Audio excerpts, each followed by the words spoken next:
Today is Thursday, January 14, 2021. Coming up, a Roland Martin Unfiltered. FBI Director Christopher Wray says they have identified 200 people who stormed the Capitol. 100 have already been arrested, including the white man in the Confederate flag. Also, now that Trump has been officially impeached twice, what is next? What will the Senate do?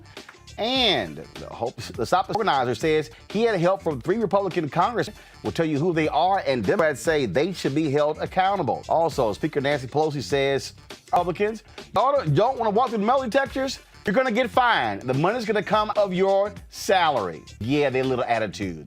And 3 members of Congress, including Congressman Emanuel Cleaver, they want to give the Congressional Gold Medal to Capitol Police Officer Eugene Goodman, the man who kept these protesters from attacking folks on the floor of the U.S. Senate. Also, charges filed against former Michigan Governor Rick will talk with reporters during the Flint water crisis. And a private been arrested for threatening to kill Pastor Raphael Warnock, elected to the United States Senate, on his Parler account. And Kyle Rittenhouse, his best life, hanging out with white supremacists. Yeah, that's the guy who killed 2 people in Kenosha, Wisconsin.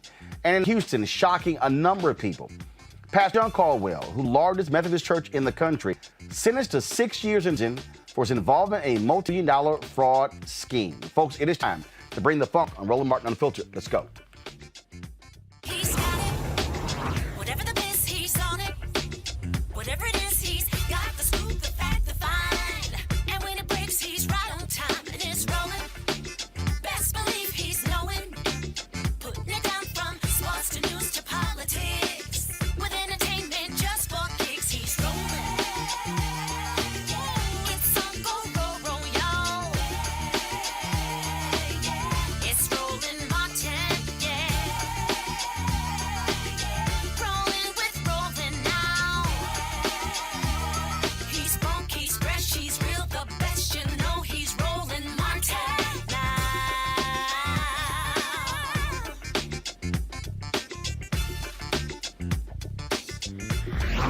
Martin.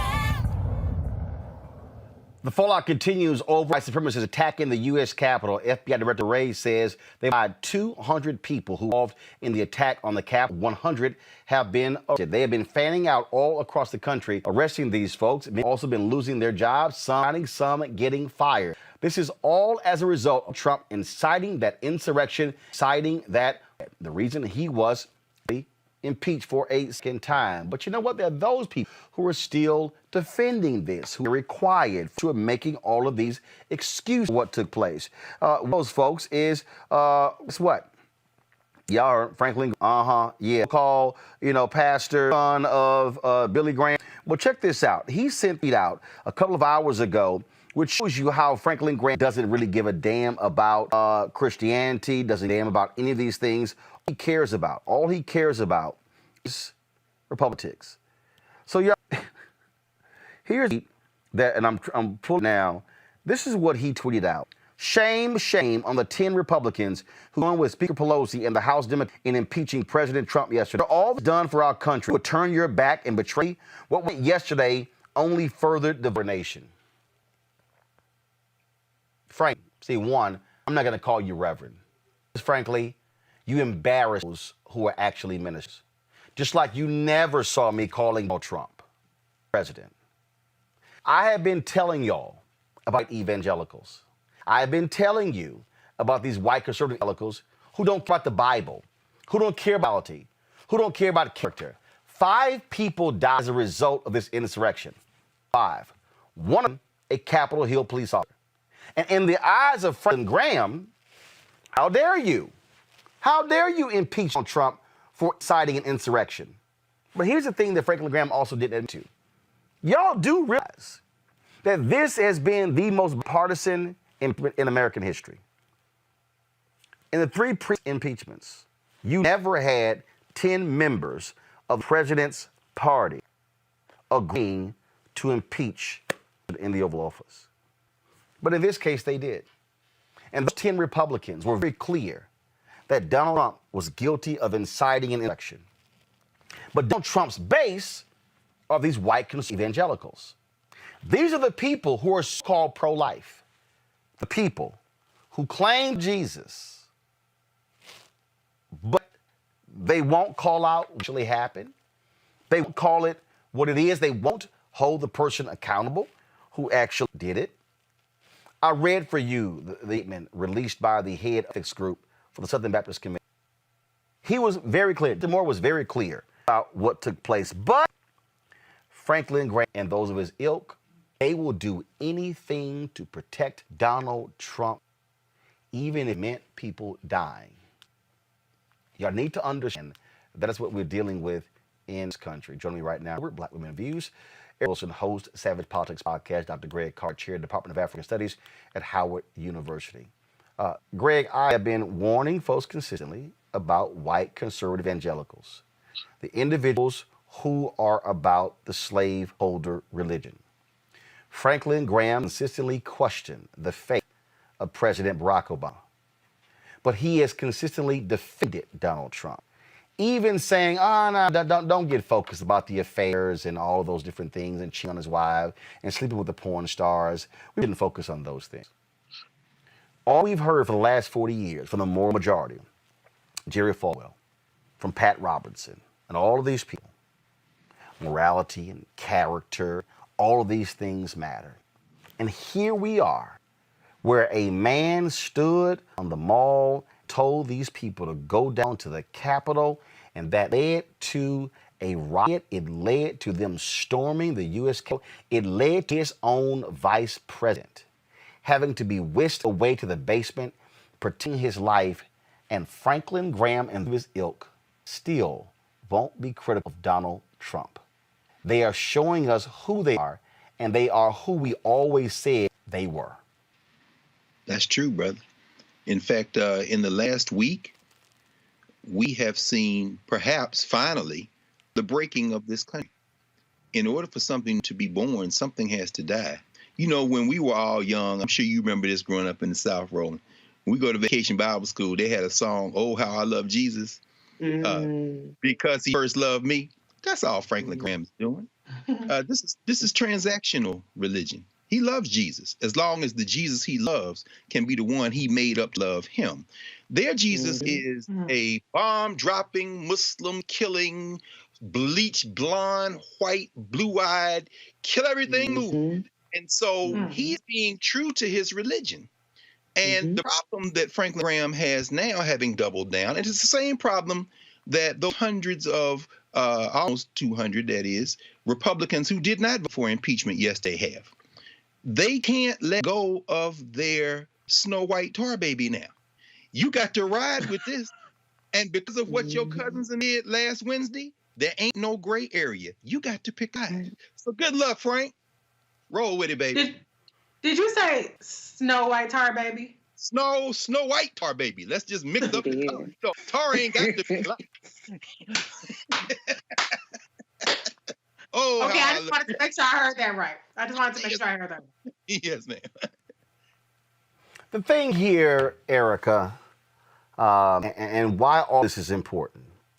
It is important for everyone paying attention, because when I make a point, you have to decide which side on. You literally have to decide. Are you on the side of evil, meaning the people who stormed the Capitol? Or are you on the side of those who say, I don't care what the politics are. I don't care about the tax breaks. I don't care about the deregulation. I don't care about any of that. That simply is un-American. And those Republicans, the 192 who voted not to impeach him, we know exactly what side they're on. When Kevin McCarthy, gives us this speech to affirm that Joe Biden won the election, we can pull the video on November 5th. He was asserting on Fox News that Donald Trump absolutely won and the election was being stolen from him. In a little bit, I'm going to play you this video that the show put together, which is a fantastic video. And frankly, the Daily Show put a video what mainstream media put together, showing you all of the people who contributed to the insurrection, and only two sides. And if anybody is waffling, we know what side you're on. You are on the side of the insurrectionists. You are on the side of the people who committed a treasonous act. You're on the side of people who want to continue to assert that Trump won because you desire to invalidate black voters. Yeah. Erica? Oh, I thought you were going to play the video. Excuse me. But No, I I'll just play. want I'll to play a little invoke- bit. Go ahead. Okay, but I just want to invoke this passage of scripture, these two, Matthew 7:22 through 23. Many say to me in that day, Lord, Lord, have we not prophesied in your name, cast demons in your name, done many wonders in your name? And then I will declare to them, I never knew you. Depart from me, you who practice lawlessness. Franklin Graham and company. I'm glad you made the distinction of white evangelicals, because what we've been talking about this program, for anybody that's been watching it for any amount of time, is that there is a Klansman that is leading a full regime, but also a cult of people that always known and grew up knowing that Black people were never granted full citizenship. And so this is what we saw January 6th get out on television across the globe, that there was ultimate denial, yet again, of Black full citizenship. When we look at, these people who continue to support Trump, the way that they've been treated in media, we're seeing now this chart turn go towards to understand the now people who are being described as having been radicalized. And what I think about just a few short years ago, is when President Obama was leading the country, there was a demand that he say radical Islamic terrorists. And so now we have 192 Republicans that sit on the House side of Congress that will not admit to these radical white domestic terrorists, that people and those of us that live in DMV are bracing for yet another wave of terror coming on one of the biggest days in the globe. It's the inauguration of the first Black woman, a woman of South Asian descent, as Madam Vice President. But just like what happened in Georgia on a couple Tuesdays ago, it seems like it was years ago, that was invalidated the day after, we still have invalidations that are yet happening. And so I would say that, as we talk about Franklin and all of these other individuals that stood on faith, for people to understand what they had faith, they lay at the altar of Donald John Trump and company. They don't worship in spirit and truth as for those people who have a level of faith. Their worship has always been at the altar of white supremacy, power, and money. Stop. The thing here, Reese, that is quite interesting. You have these folks say, this is fair. It isn't fair to brand the 74 million voted for Donald Trump as racist or bigots or supporting white supremacy. But here's what we can say, that if you were one of the 74 million who voted for Donald, you ignored his racism. You ignored what happened on the border. You ignored them snatching children out of the arms of mothers and fathers and removing them and not keeping accurate record to return them to their mothers and fathers. When people said, this is not America, Black people said, yes, it is. Oh, yeah. Because we experienced it. When they took people of African descent who were enslaved and separated children from their mothers and fathers, and separated husbands from their wives, separated family members. That is America. And when you look at them ignoring Donald Trump, saying there were good people on both sides, when they ignored him retweeting white supremacists, when they ignored all things that he did because, but he had Carson. He had Daryl Scott supporting him. There were blacks for Trump. Surely you can't say he's racist. Yeah, I can. Because I can tell you, the Proud Boy, the co-founder who's married to a black woman. See, these folks want to play games here. And then they want to assert, it was stolen. But let's listen to language. Donald Trump and his supporters said it was stolen because of Atlanta, Philadelphia, Milwaukee, and Detroit. And you don't even, what those four cities have in common? Blackness. And we're going to call this how we see it. And I dare any of them to dispute what I'm saying, because they can't. Because see, if it wasn't about blackness, then those black Capitol police officers would have been called nigger multiple times.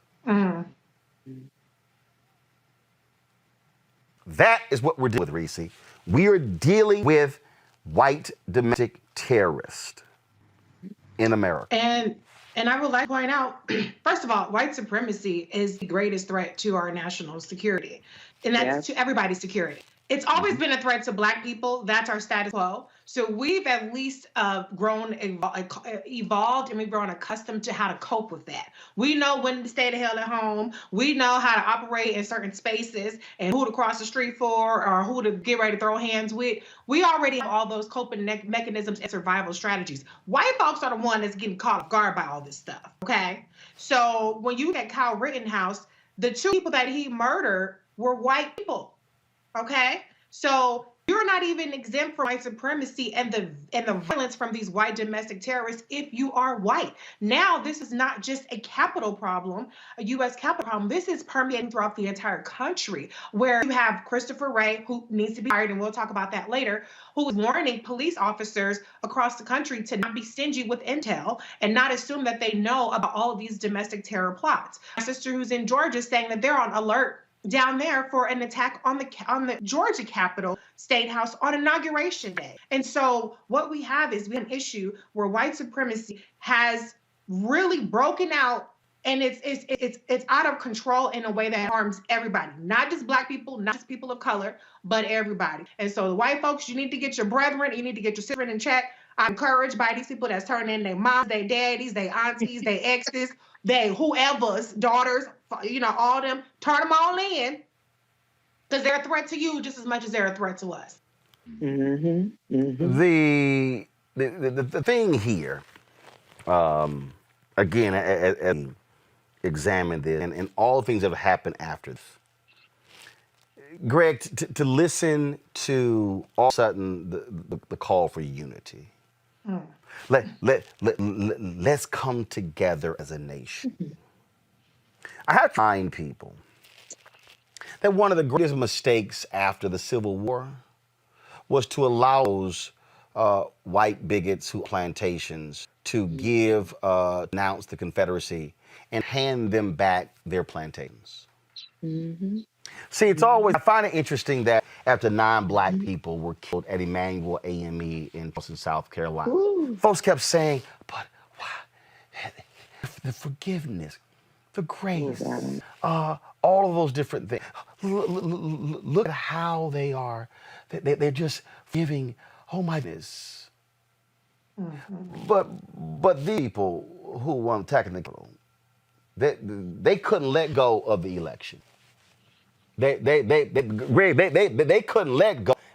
How? No. How did this happen? He did not lose. How? They were losing their minds because he was lying to them. And Republicans in Arizona were saying, that's a lie. No, you're a lie. Republicans in Georgia, Republicans in Michigan.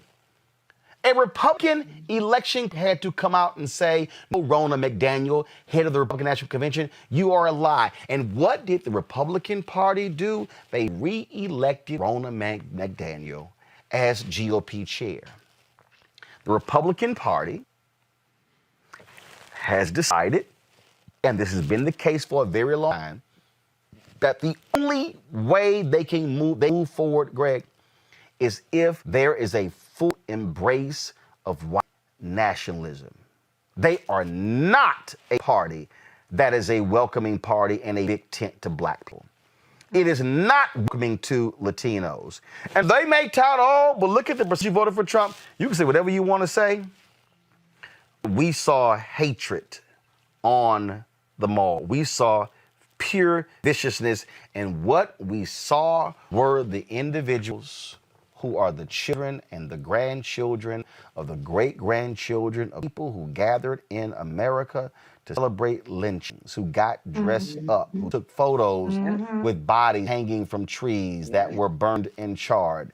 These are the people who were the children, the grandchildren, and the great-grandchildren of folks who actually overthrew governments, who led armed insurrections in this country because they did not like the fact that Black people were exercising their right to vote. History is clear. Absolutely, Roland. You know, it's interesting. Uh, White America is terrified right now, and they should, because the white nationalists, the white project that this country was founded in, could very well crack this time. So they're trying to narrate. They got the presidential historians on, you know, when have we seen this before? And they're locating it, as you say, Reconstruction, Civil Rights Movement. But really, to look at this, you know, when you look at 1787 with the passage of the federal Constitution, the compromise made to keep enslavement there that led to the three compromises. You know, that's really what we're talking about. And then you fast forward to the 1850s when John C. Calhoun out of South Carolina, who leads South Carolina out of the Union shortly after that, is the one who puts in place the Senate filibuster rule to preserve the slaveholding interest. So it's really not even the Civil War and Reconstruction. It's the 1850s. And then you have an anti-slavery thrust, the abolitionists, who are more closely associated with the Whigs, but the Whig Party fractures and then implodes because you've also got the know-nothings who are heavily anti-immigrant, except they're against the Irish and the Italians in them, right? So the GOP is founded not so much as an anti-slavery party, but as a union party with business at the center, because they understand that if the South leaves at this point, it's going to be bad for the commercial enterprise known as the United States. Fast forward to that period you're talking about.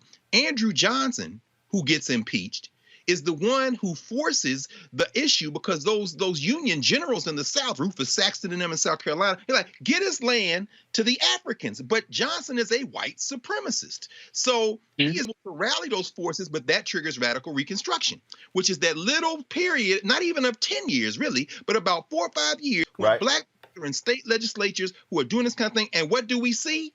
Slowly, the federal government pulls back and lets those white nationalists, the KKK, the Knights of the White Khadi, they come in and they start with voter intimidation. That's U.S. versus Cruikshank in 1873. That's the civil rights cases. And so here we are today with a choice. Mitch McConnell knows what he's doing. They are going to try to say, yes, they're racist. Look at them. Wait a minute. Who you pointing at?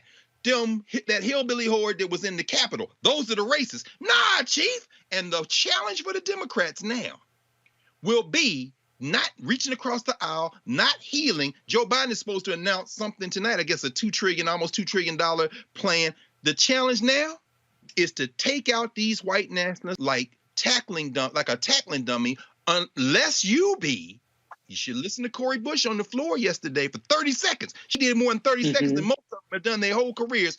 If you don't take these white nationalists out today, not just the people who invaded the Capitol, but every last one of them, and not just Gosar, and not just Matt Gaetz and Jim Jordan, but every one of them, every one of them. If you don't do it now, we're going to turn on you too, because you chose them over everybody in the country. This thing could implode this time, because this ain't 1850, this ain't 1860, this ain't 1787. It might finally be at the point where you got to make a choice or it doesn't exist anymore. This is a Washington Post exclusive story. Go to my iPad, please. Dozens of people on FBI terrorist watch list came to D.C. the day of the Capitol riot. Now, watch this here. This is the second paragraph. First of all, it says, dozens of people on the were in Washington for events January 6th, a day that ended a crime rampage when a violent mob Capitol, people familiar with evidence in the FBI's investigation. Watch this. Majority of watch-listed individuals in Washington that are suspect supremacists whose past so alarmed and their names had been entered into the national screenings or TSD, a mass of names flagged as potential security. These people said larger from the note the government maintains to prevent terrorism suspects from those listed are not automatically barred for commercial spaces, and former officials said. That piece right there needs to cause anybody who's paying attention to realize what we are dealing with here.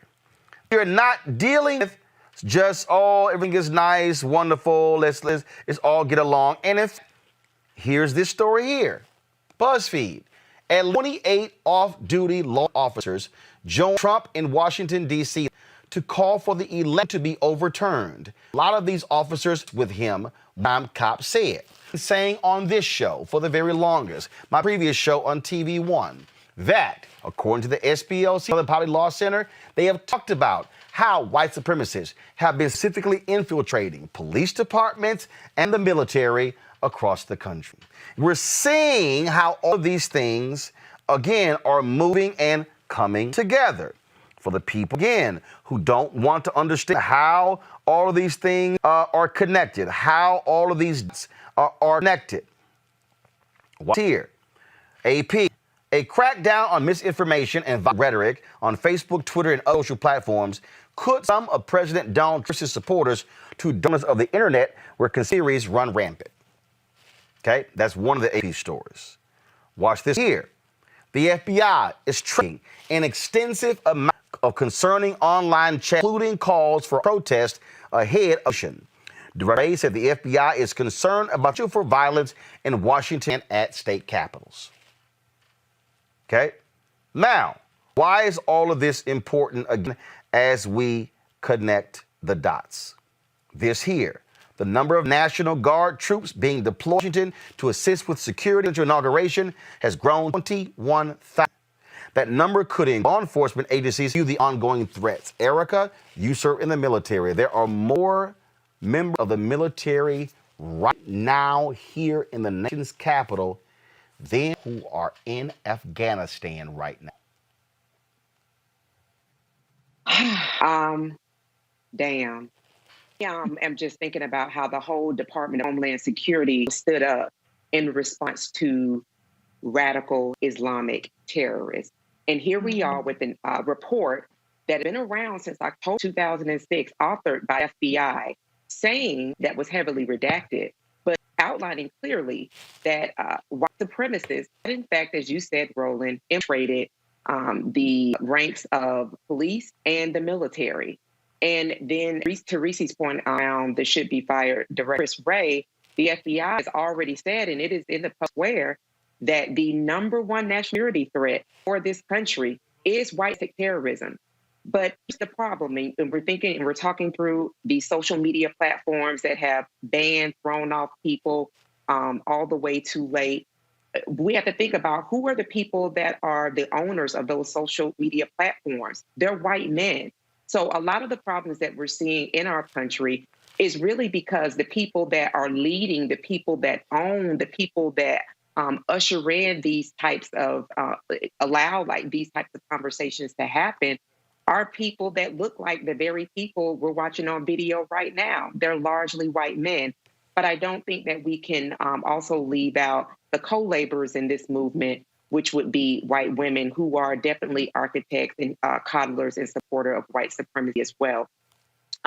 This moment, I think that, in our community, these are issues that we've been seeing for a long time, which is why defund the police, abolish. It was not just about protecting Black lives. When Black lives are protected, everybody is protected. We were seeing the type of damage was being done to communities, trust that was being decimated at the hands of the very people that are supposed to serve and protect our country. So now we're at an inflection point. And as Dakar has been saying and said against evening, where people have to make a decision. You either stand for evil or you stand for good. It's just as simple as that. And I think of what we're seeing, unfortunately, that there are excuses being enabling further this same community of people that will tear up and be king of ashes of this very country we all share and live. See, the thing, Reese, the people who live truly in denial in this country, and they live in denial, don't want to accept reality. We covered it on this show. And this I'm about to show here, this video was 2019, July 20, 2019, when the FBI director was on Capitol Hill talking about terrorism in this country. Now, if you out there, people are thinking, oh, my goodness, we're talking about moves attacking folks in the country. This is what Christopher Wray said. Listen. Our focus is on the violence. We, the FBI, don't investigate ideology, no matter how repugnant. We investigate violence. And any extremist ideology, when it turns violence, we're all over it. And we've had, in fact, and that you don't have to just take my word for it, just in the first 3 quarters of this year, we've had more domestic terrorism arrests than the prior year. And it's about the same number of arrests as we have on the international terrorism side. I ask you to clarify that, because when you talk, I don't know if we're talking about the same thing, but when you talk about homegrown violent extremists, and I talk about domestic violent extremists, are we talking about the same thing? No. So we use the term homegrown violent extremism to refer to people already here in the United States who are inspired by different parts of the global jihadist movement to commit terrorist acts. Okay, we I use get the that. term domestic terrorism to refer to a broader array of threats ranging from anarchist extremism to different kinds of racially motivated violent extremism to different kinds of environmental extremism, et cetera. So let me pursue that for a second. So the point I'm getting to, and the reason I quoted this unclassified report, is if it's violence that motivates the FBI investigation.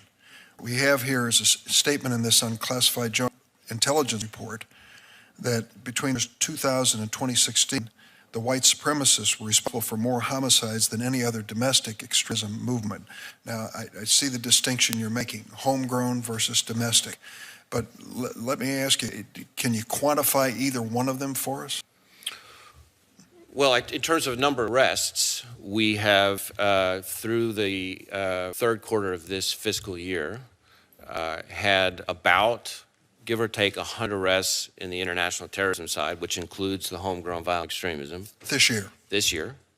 But we've also had just about the same number, again, don't quote me to the exact digit, on the domestic terrorism side. And I will say that a majority of the domestic terrorism cases that we investigated are motivated by some version of what you might call white supremacist violence, but it includes other things as well.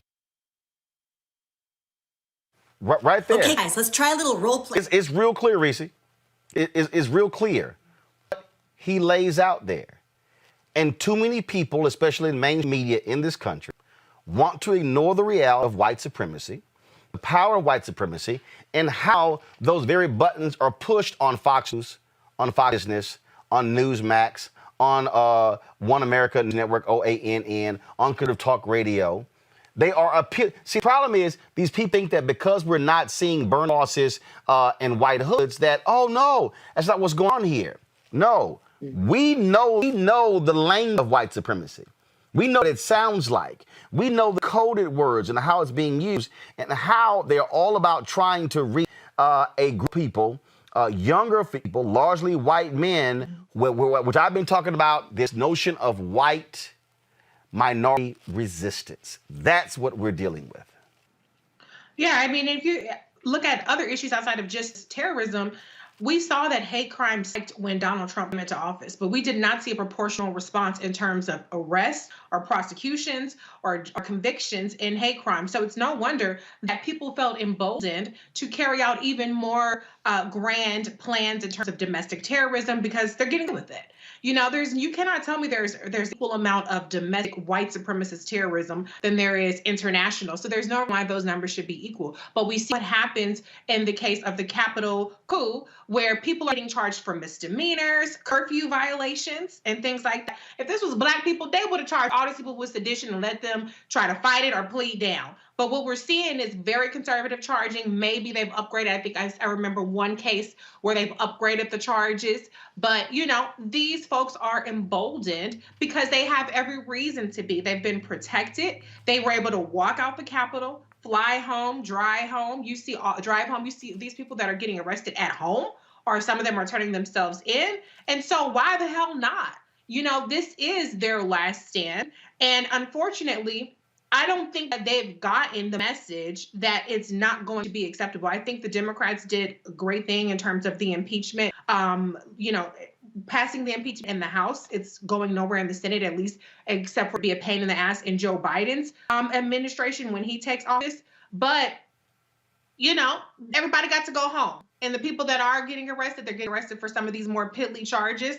And, you know, we have 21,000 troops out there. That's fine and all, but what difference is it going to make if people are still walking home and they're still walking around, or they're in their communities terrorizing people and getting away with it? So I want to see a much more robust response to this. I've seen some people push back and say, just prosecute people based on what we have on there. Now, all of a sudden, when we talk about prosecuting white domestic terrorism, and now everybody wants to score woke points and talk about how, no, we don't need any more anti-terrorism, surveillance or anything like that. They've already doing that to all of us. Okay, that's not going to stop. So go ahead and get your sights on these white folks out there doing all this crazy stuff. You can be all woke all you want on Twitter, but all that shit that you saying they shouldn't be done, they already doing it to us. So go ahead and do it to them too, and stop these people doing all this crazy mess.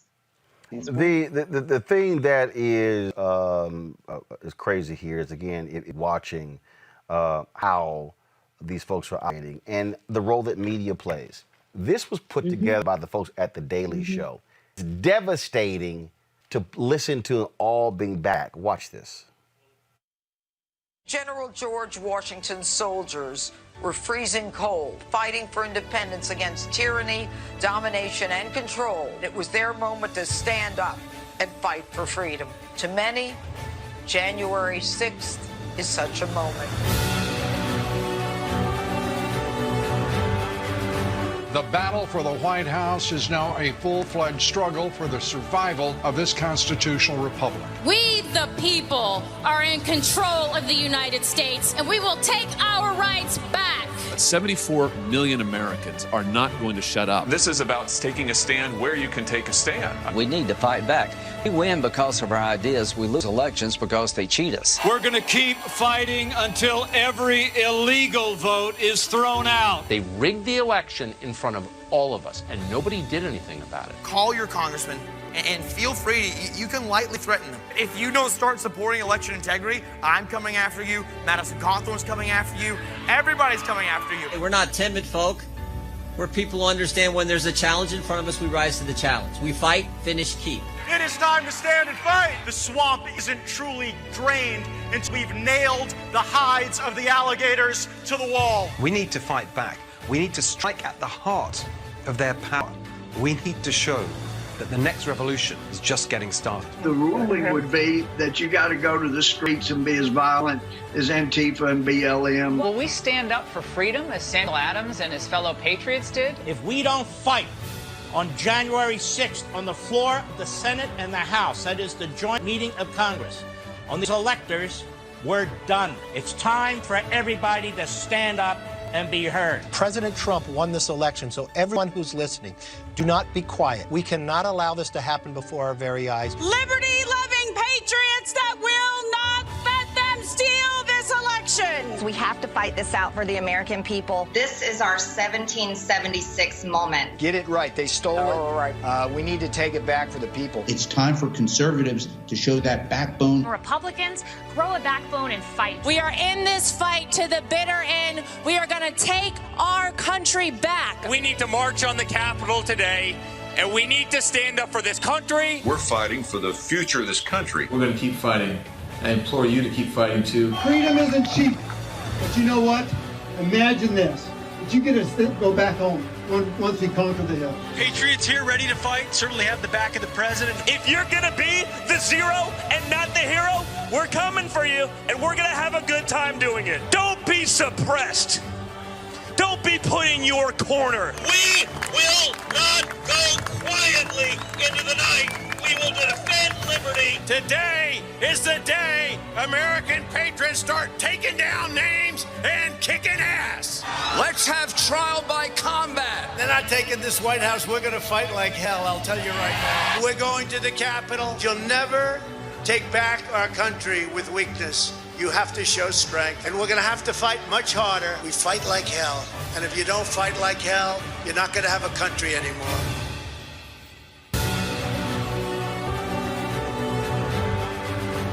This is the New York right here. Several more Cap fighters have been arrested, including who carried a Confederate flag. His name is T. Fry in Delaware. You're right there, Greg. You look at this particular story right here. What other reason are you carrying a Confederate flag into the U.S. Cap if you are not a racist, if you are not trying to promote white supremacy? Tough, man. And I'll tell you why, brother.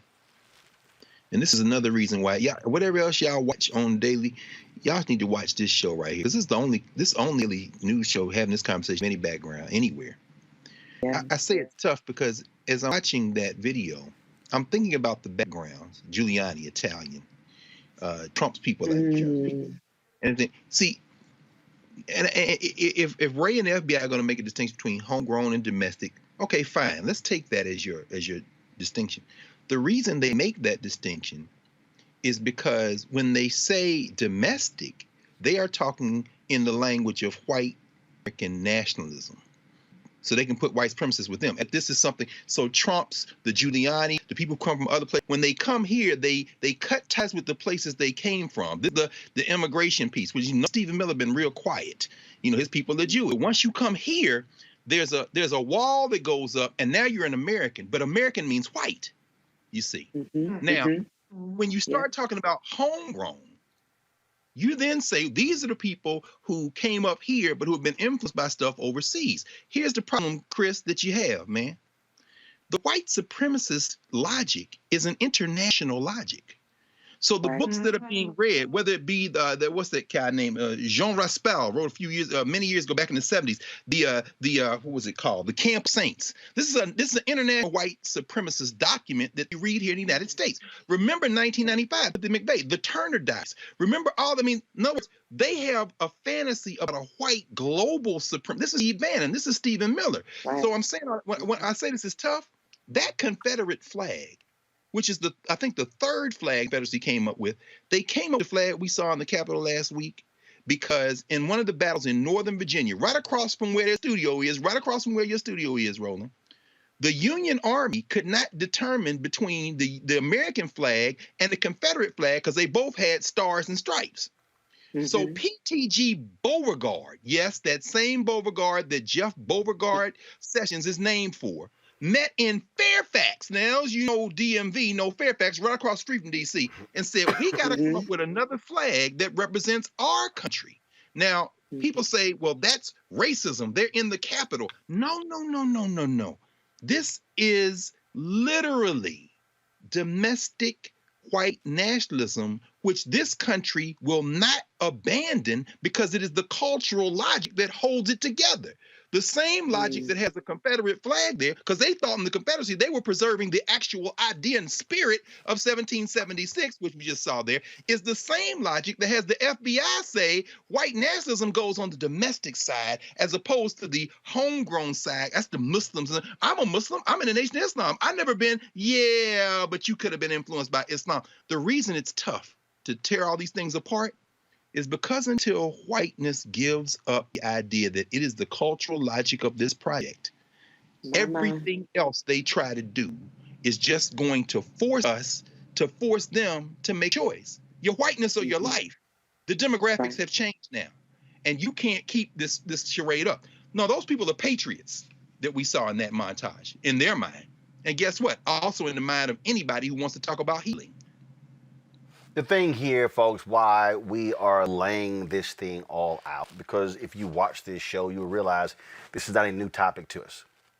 I've been telling you since 2009 what we're up against. And what we're dealing with is not going to somehow disappear in 7 days. This is not going to go away when Donald Trump is no longer occupying the office. It's because, remember, 192 Republicans voted not to impeach him.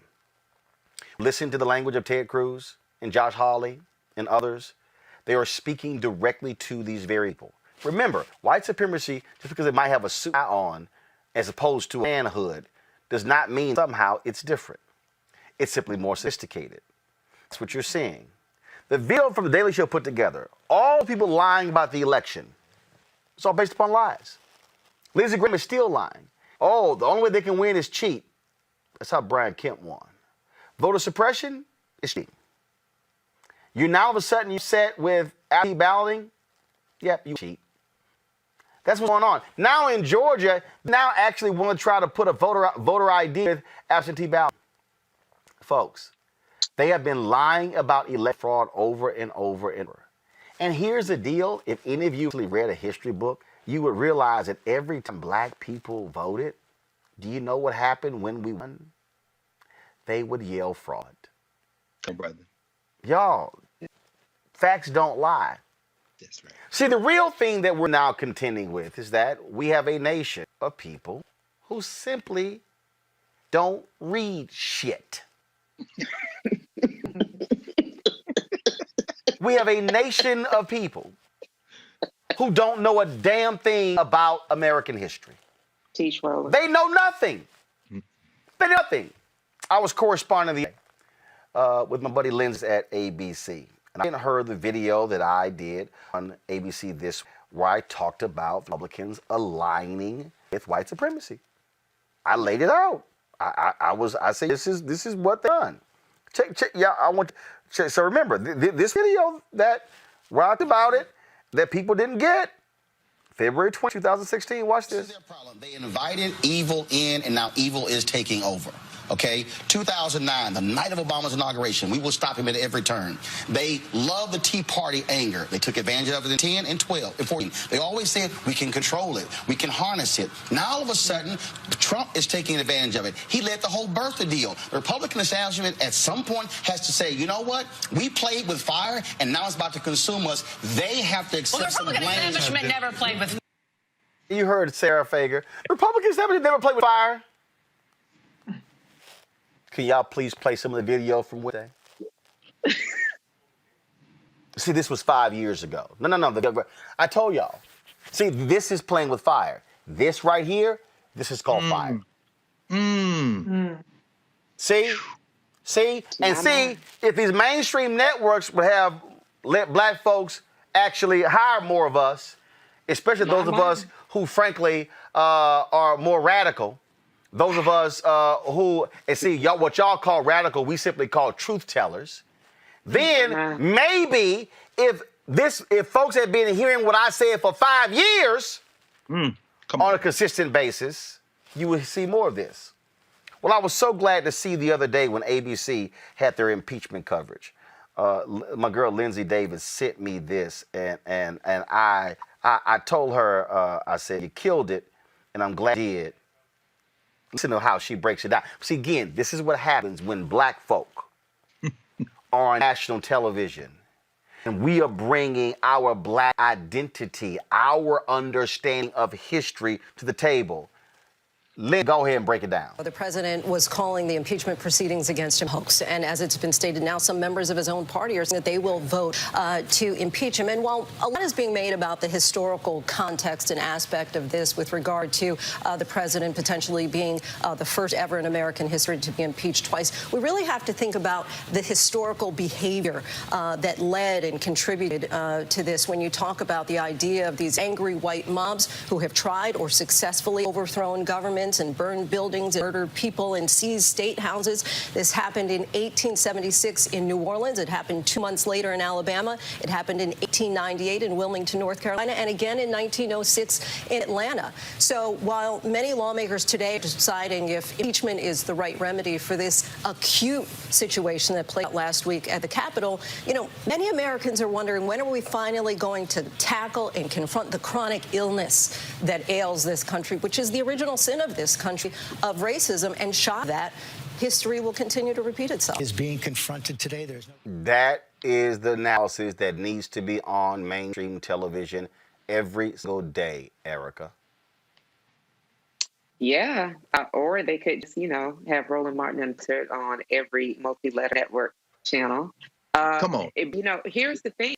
We know that is not going to happen. And as mainstream media continues to a rehab project on a media whore, Klansman, impeached person who stole 1,600 Black Matter Plaza, we're going to pretty much see less what we see here on Roland Martin, because there is going to be hurried move to really heal, unify, and frankly move forward. And these very same people, it's utterly disgusting to see some of the people out of this regime, folks that they have called the true believers, or some people have issued a resignation or just plainly stopped coming to work. We've paying their salaries here on daytime television programs, talking about the anxiety that they felt. And this insurrection was a step too far. Well, the damn thing was a step too far. The person that led this nation in a more of a downward spiral, same person that pushed birthocracy theory, which was to say that Barack Hussein Obama was not a legal citizen. And we've been making the same argument that that's really the indictment of culture, that they don't see Black folks as citizens. So, we could always hope that, but I'm kind of taking my feet down in the coverage that we see, listen to here on Roland Martin Unfiltered. And for all of us continue to push back through all of our platforms around what is going to be essentially a mobilization campaign. That's exactly what we're dealing with, folks. We're going to go to a break. We come back. We're going to talk about Flint, Michigan. We want to talk about, again, how they've been impacted by bad decisions. The Attorney General, they have indicted the former governor officials because of their just negligence in Flint. That is up next right here on Roland Martin Unfiltered. And because of us, we have strengthened the democracy. We're the real patriots. We have stood with our country. We've fought for our country. We've had people who have gone to war, who returned home with no housing, no jobs, but... It's in uniforms? Absolutely. But they stayed and they fought and they protested. And the civil rights movement taught us how to protest, how to stick with it. And whether it's the civil rights movement or organized labor who protest today, often they are rallying, they're marching, and they're fighting. And they're up against some of the biggest corporations in America about, decent pay and decent benefits. It is because of protest that we have been able to make America better. We are the patriots who say we believe in this country and we believe that it can be about justice and equality for everybody.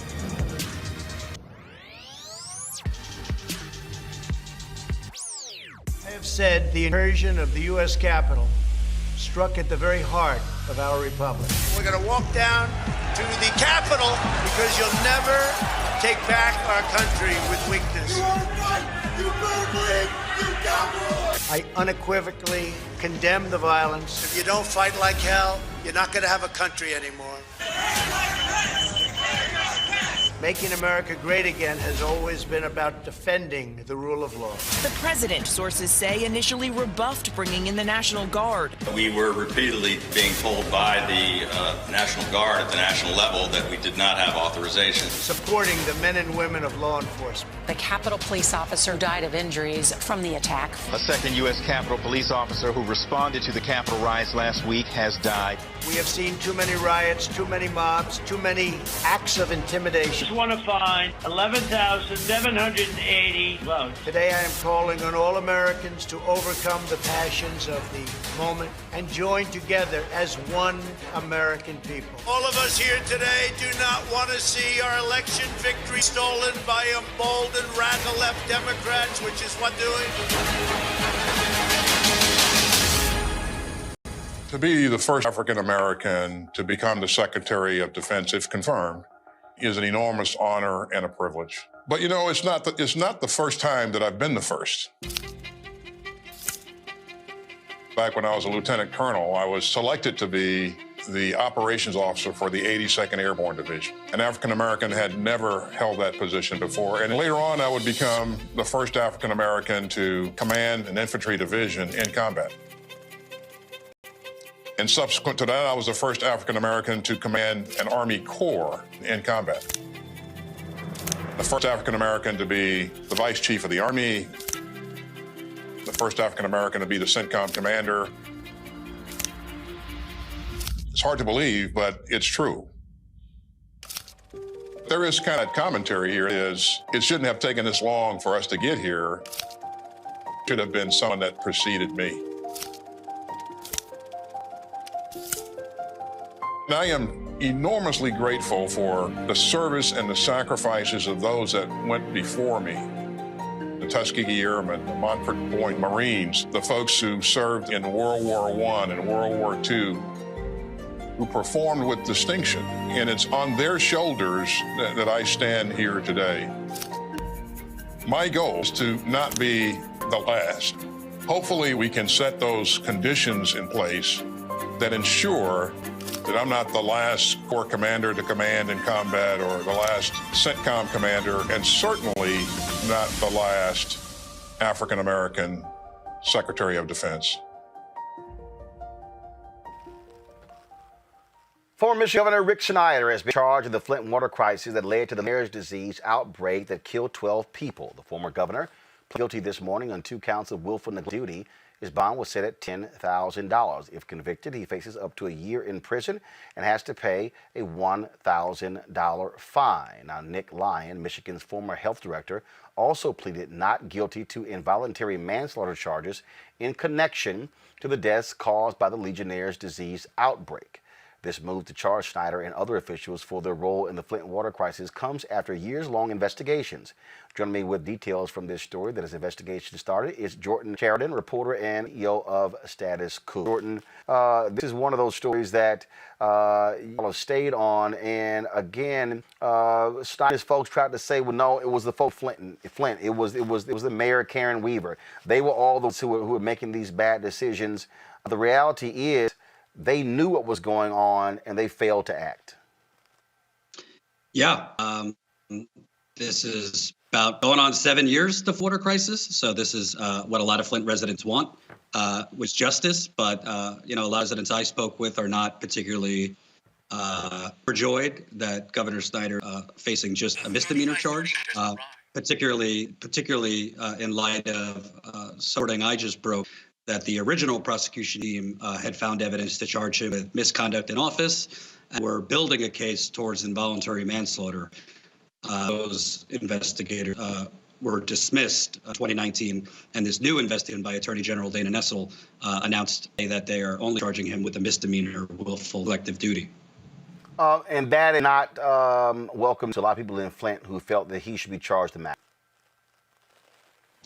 Yeah, absolutely. And what I found and just broke with The Intercept was essentially the original investigation team found that the governor had learned about the deadly Legionella outbreak as early as October 2014, which was nearly a year and a half earlier than he testified to Congress. They found phone calls that the governor, his chief of staff, and his health director were engaged in over 2 days that was described as an avalanche of phone calls at the same time that the Legionella outbreak was kind of raising alarm bells in his environmental department and his health department. They also found a briefing, an in-writing briefing that was addressed to Snyder that mentioned the Legionella outbreak, which killed, the official count was 12 people, but PBS reported that as many as 115 people might have died from the Legionella outbreak. So it's kind of a tale of two investigations. The first investigation that was 3 years, we're going to charge him with more. And the current investigation charged him with willful neglect, which one resident described to me as a parking ticket poisoning a whole city. I mean, remember when President Obama went down there, drank a glass of water, sitting was all fine. But the residents are saying, no, there are still water problems in Flint. What the hell is going on? I mean, were the actual pipes replaced? Are they still having to use lots of hand sanitizer? Are they still having to use bottled water? What's the current status there in Flint? I think this is a major dropping of the ball by the national media, which you cover quite often. No, the water is not fine. I've been there 17 times. I still meet residents that still have rashes on their bodies. New rashes. I'm still meeting residents that are losing hair in the shower. I'm still meeting residents whose eyes itch, burn in the shower. There's residents that the water smells, that getting discolored water. And my partner and I, we knocked on nearly 500 doors 2 summers ago because we had sources telling us that Snyder, who is charged today, that his environmental department was manipulating the testing data, the lead and copper testing, by running people's water before taking the test. So no, all of the pipes have not been replaced, Roland. Not to mention, they're only changing the pipes from the curb into the house. They haven't touched people's interior home plumbing. And that river water didn't just stop. It damaged people's interior plumbing. So no, not all the service lines have been fixed. The interior plumbing hasn't been fixed. And, let's just call it what it is. If it was a nice, rich, white town, A, it wouldn't have happened, but B, it would have been fixed probably in a few months, not 7 years. And let's be clear here. We're not just talking African Americans here. Is you got poor whites in Flint, Michigan as well. And what is the governor doing? Because Democrats now control the state house. They control the governor's mansion. Gretchen Whitmer, when she ran, pledged that she was going to reopen these free water stations. We saw in the media these images of stacks and stacks of free water bottles, lines down the block. She did not reopen those free water bottle pods. She claims that the Republicans blocked her from doing that. Gretchen Whitmer, as far as I know, has not, as far as the residents tell me, has not done more for Flint. The former mayor, Karen Weaver, actually told me on the record that Gretchen Whitmer told her that there was Flint fatigue in the state legislature and she couldn't get more money for Flint. So, I mean, the residents were, COVID, people are losing their health care. Flint, maybe more than most communities, every age is susceptible to COVID, not just older people, because they have been poisoned and their immune system's compromised. But the bottom line is, at least 7 years later, no, the water pipes are not fixed. They do not have Medicare for all or any expanded health care. And the coronavirus has really disproportionately hurt Flint compared to other cities. Michigan. And Governor Whitmer, from what I could see, obviously she's had a lot on her plate, but the residents of Flint feel she has not kept her promises to them. All right, then, Jordan Sheridan, we certainly appreciate it. Thanks a bunch, and continue the investigation. Thank you. All right, thank you so very much. All right, let's talk about a couple of the stories that dealing with, and that is they want to actually award the Congressional Medal to Capitol Hill Police Officer Eugene Goodman. Remember, he was the officer who steered the rioters, steered the terrorists away from the floor of the U.S. Senate, and then he was able to divert their attention into the hands of the waiting hands of other officers as well. This is that video you see right here. Of course, he risked his life. Again, going against him, people like Rosa Parks and Neil Armstrong are among those who have received the Congressional Gold Medal. Congressman Emanuel Cleaver is one of the folks who was behind this effort. That, Reese, is something that I think, frankly, should happen. Again, when you see this video here, he knew what he was up against. All he had was he picked that baton up from the ground, and you see how many of them there were people who were saying, why didn't he shoot? He understood in a moment when he gets to the top of those stairs, you're going to see him do a peek over his shoulder. That literally was the entrance to the floor of the U.S. Senate. He pushes one of the guys and leads them away from that floor. And literally, those people would have attacked U.S. senators. You had folks like Congresswoman Alexandria Ocasio-Cortez, who said that she thought she was going to be killed. Congresswoman Ayanna Pressley, she said that the panic buttons in her office had been removed, and they're still trying to figure out how that happened. And so certainly great work from Eugene Goodman. Absolutely. I think he is indisputably a hero, and he deserves this honor. I think in addition to honoring him individually, I think it would be helpful if there was actually some sort of process in place where people actually listened to Black Capitol police officers, because there's been reports today about the fact that dozens of them raised red alarms about the kinds of, traitors amongst their ranks and things of that nature. So I think that it's always a wonderful thing when people are recognized for their heroism, particularly Black people. But let's also listen to them. Let's also take their concerns seriously. Let's also reform the system, and let's look at it from every angle. Let's pat ourselves on the back for giving somebody a medal when you're still putting them in harm and you're not doing anything about the conditions that created this situation in the first place. Absolutely. Now, an organizer of last week's insurrection says he helped from 3 Republican congressmen. Alexander claimed in a now-deleted video, Andy Biggs, a co-star of Arizona, and Mo Brooks helped him plan the protest, the attack on the Capitol. The intention was to put pressure on lawmakers decided to overturn it in favor of Donald Trump. Alexander, organizer behind the Stop the Student, who says that he's in hiding because, Erica, he's concerned safety. Oh. Good. There are members of Congress, and you have Congresswoman Johanna Hayes week. And one thing that struck me and that broke my heart is that she mentioned she had her son with her at the time of that insurrection. So they endangered the lives not of members of Congress and their families, as well as people that work. And unfortunately, the maintenance crew was largely Black that had to clean up white shit once again. When I think about Officer Goodman, that photograph that has been circulated around and other places, it really pains me, because for me, it is really a pictorial of what Black folks are constantly having. Donning the uniform of effectively a campaign to defund and about police, not because, this is his brother's job. But because the slave patrol history, law enforcement comes out of to continue to make Black folks know that they have full citizenship in this country, that he had his hand. And so we're always fighting back the forces of not now microaggressions, but just plain aggressions against Black and African Americans.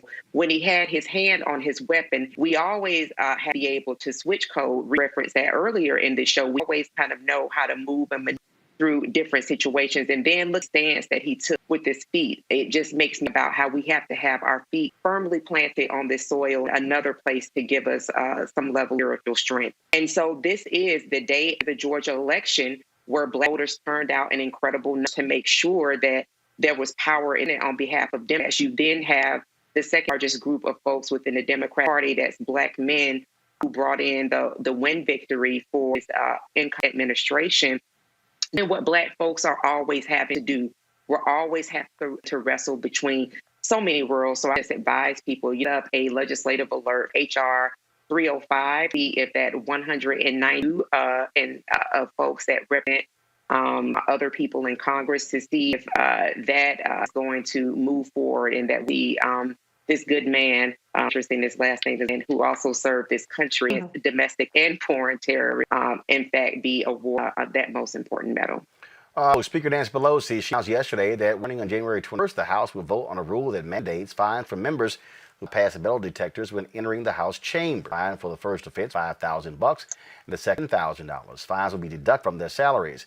Of course, House Republicans say it's a violation of their Second Amendment rights not to walk through detectors. Really, Greg? I mean, really? School children walk through metal detectors. That's exactly right, Roland. In the 2018, the Stop School Violence Act, many of those same hillbillies that say they don't want to walk through metal detectors voted to send money to the states to put up metal detectors. And as someone who worked for, at the time, the fifth largest school district in the country, in Philadelphia, I'll never forget, brother. We used to have citywide meetings of high school students, and we had our free school meetings, and the metal detectors weren't even in all the schools. In fact, the young people in North Philly and West Philly, Black and brown people, South Philly, they said, we want these metal detectors out of school. And I'll never forget, it was a young Korean girl, girls' high school, one of, those that are considered the elite public schools in Philly. They didn't have metal detectors. And she said, I want a detector in our building. Either we all have metal detectors or none of us have metal detectors. I'll never forget the meetings, about 200 high schools, and they all started cheering. The point is, it ain't going to be two sets of rules, white boys. If we're going to walk through metal detectors, you're going to walk through metal detectors. And you know the reason you got to put them down there? Because your mom and them and your sister and them and your cousin and them came down there hunting. So, yeah, I'm with you. It's almost like out of Hollywood. This man is named Goodman. The first medal they gave out, the Congressional Gold Medal, was to Roberto Clemente in 1973. But since then, Rosa Parks has gotten them. The 4 little girls in Birmingham got them posthumously. The Little Rock Nine. It seems like every time we have to martyr ourselves, you want to lay a gold around our neck. Y'all listen to them. I'm sure he'll take the medal. I hope he go sell it somewhere, because just like they're giving out medals to Jim Jordan and Devin Nunes and them, the medals may be worth more at the swap shop than they are around your neck if they're not going to listen to you. Y'all better listen to what Reese said. Man, this is a thing here, Reese, that I find very interesting. To literally watch grown-ass Republicans get upset. Oh, my God, we got to go through the detector. And, yeah, guess what? Democrats, you control, fine their ass, right? That's right. Got out of their checks. Y'all don't want to walk through, fine. Every time you don't want to walk, that'd be $10,000. Come on. I love it. And you know what? It's about there's some consequences. I mean, I remember when Rashida Tlaib, for instance, when she said, we're going to get the mother, she said something about Donald Trump, a couple days after being sworn in. And I mean, it was like wall-to-wall coverage of how ridiculous this was and how uncivil this was, things like that. And then you have people like Marjorie Taylor Greene and this Lauren Boebert and all these other psycho lunatic white supremacist women that literally just got there from the QAnon caucus, who have violated every rule, who have put people in danger. And where's all the outrage for that? The reason why these folks do not feel like they need to go through those metal detectors is because that's their folks. They feel a sense of protection.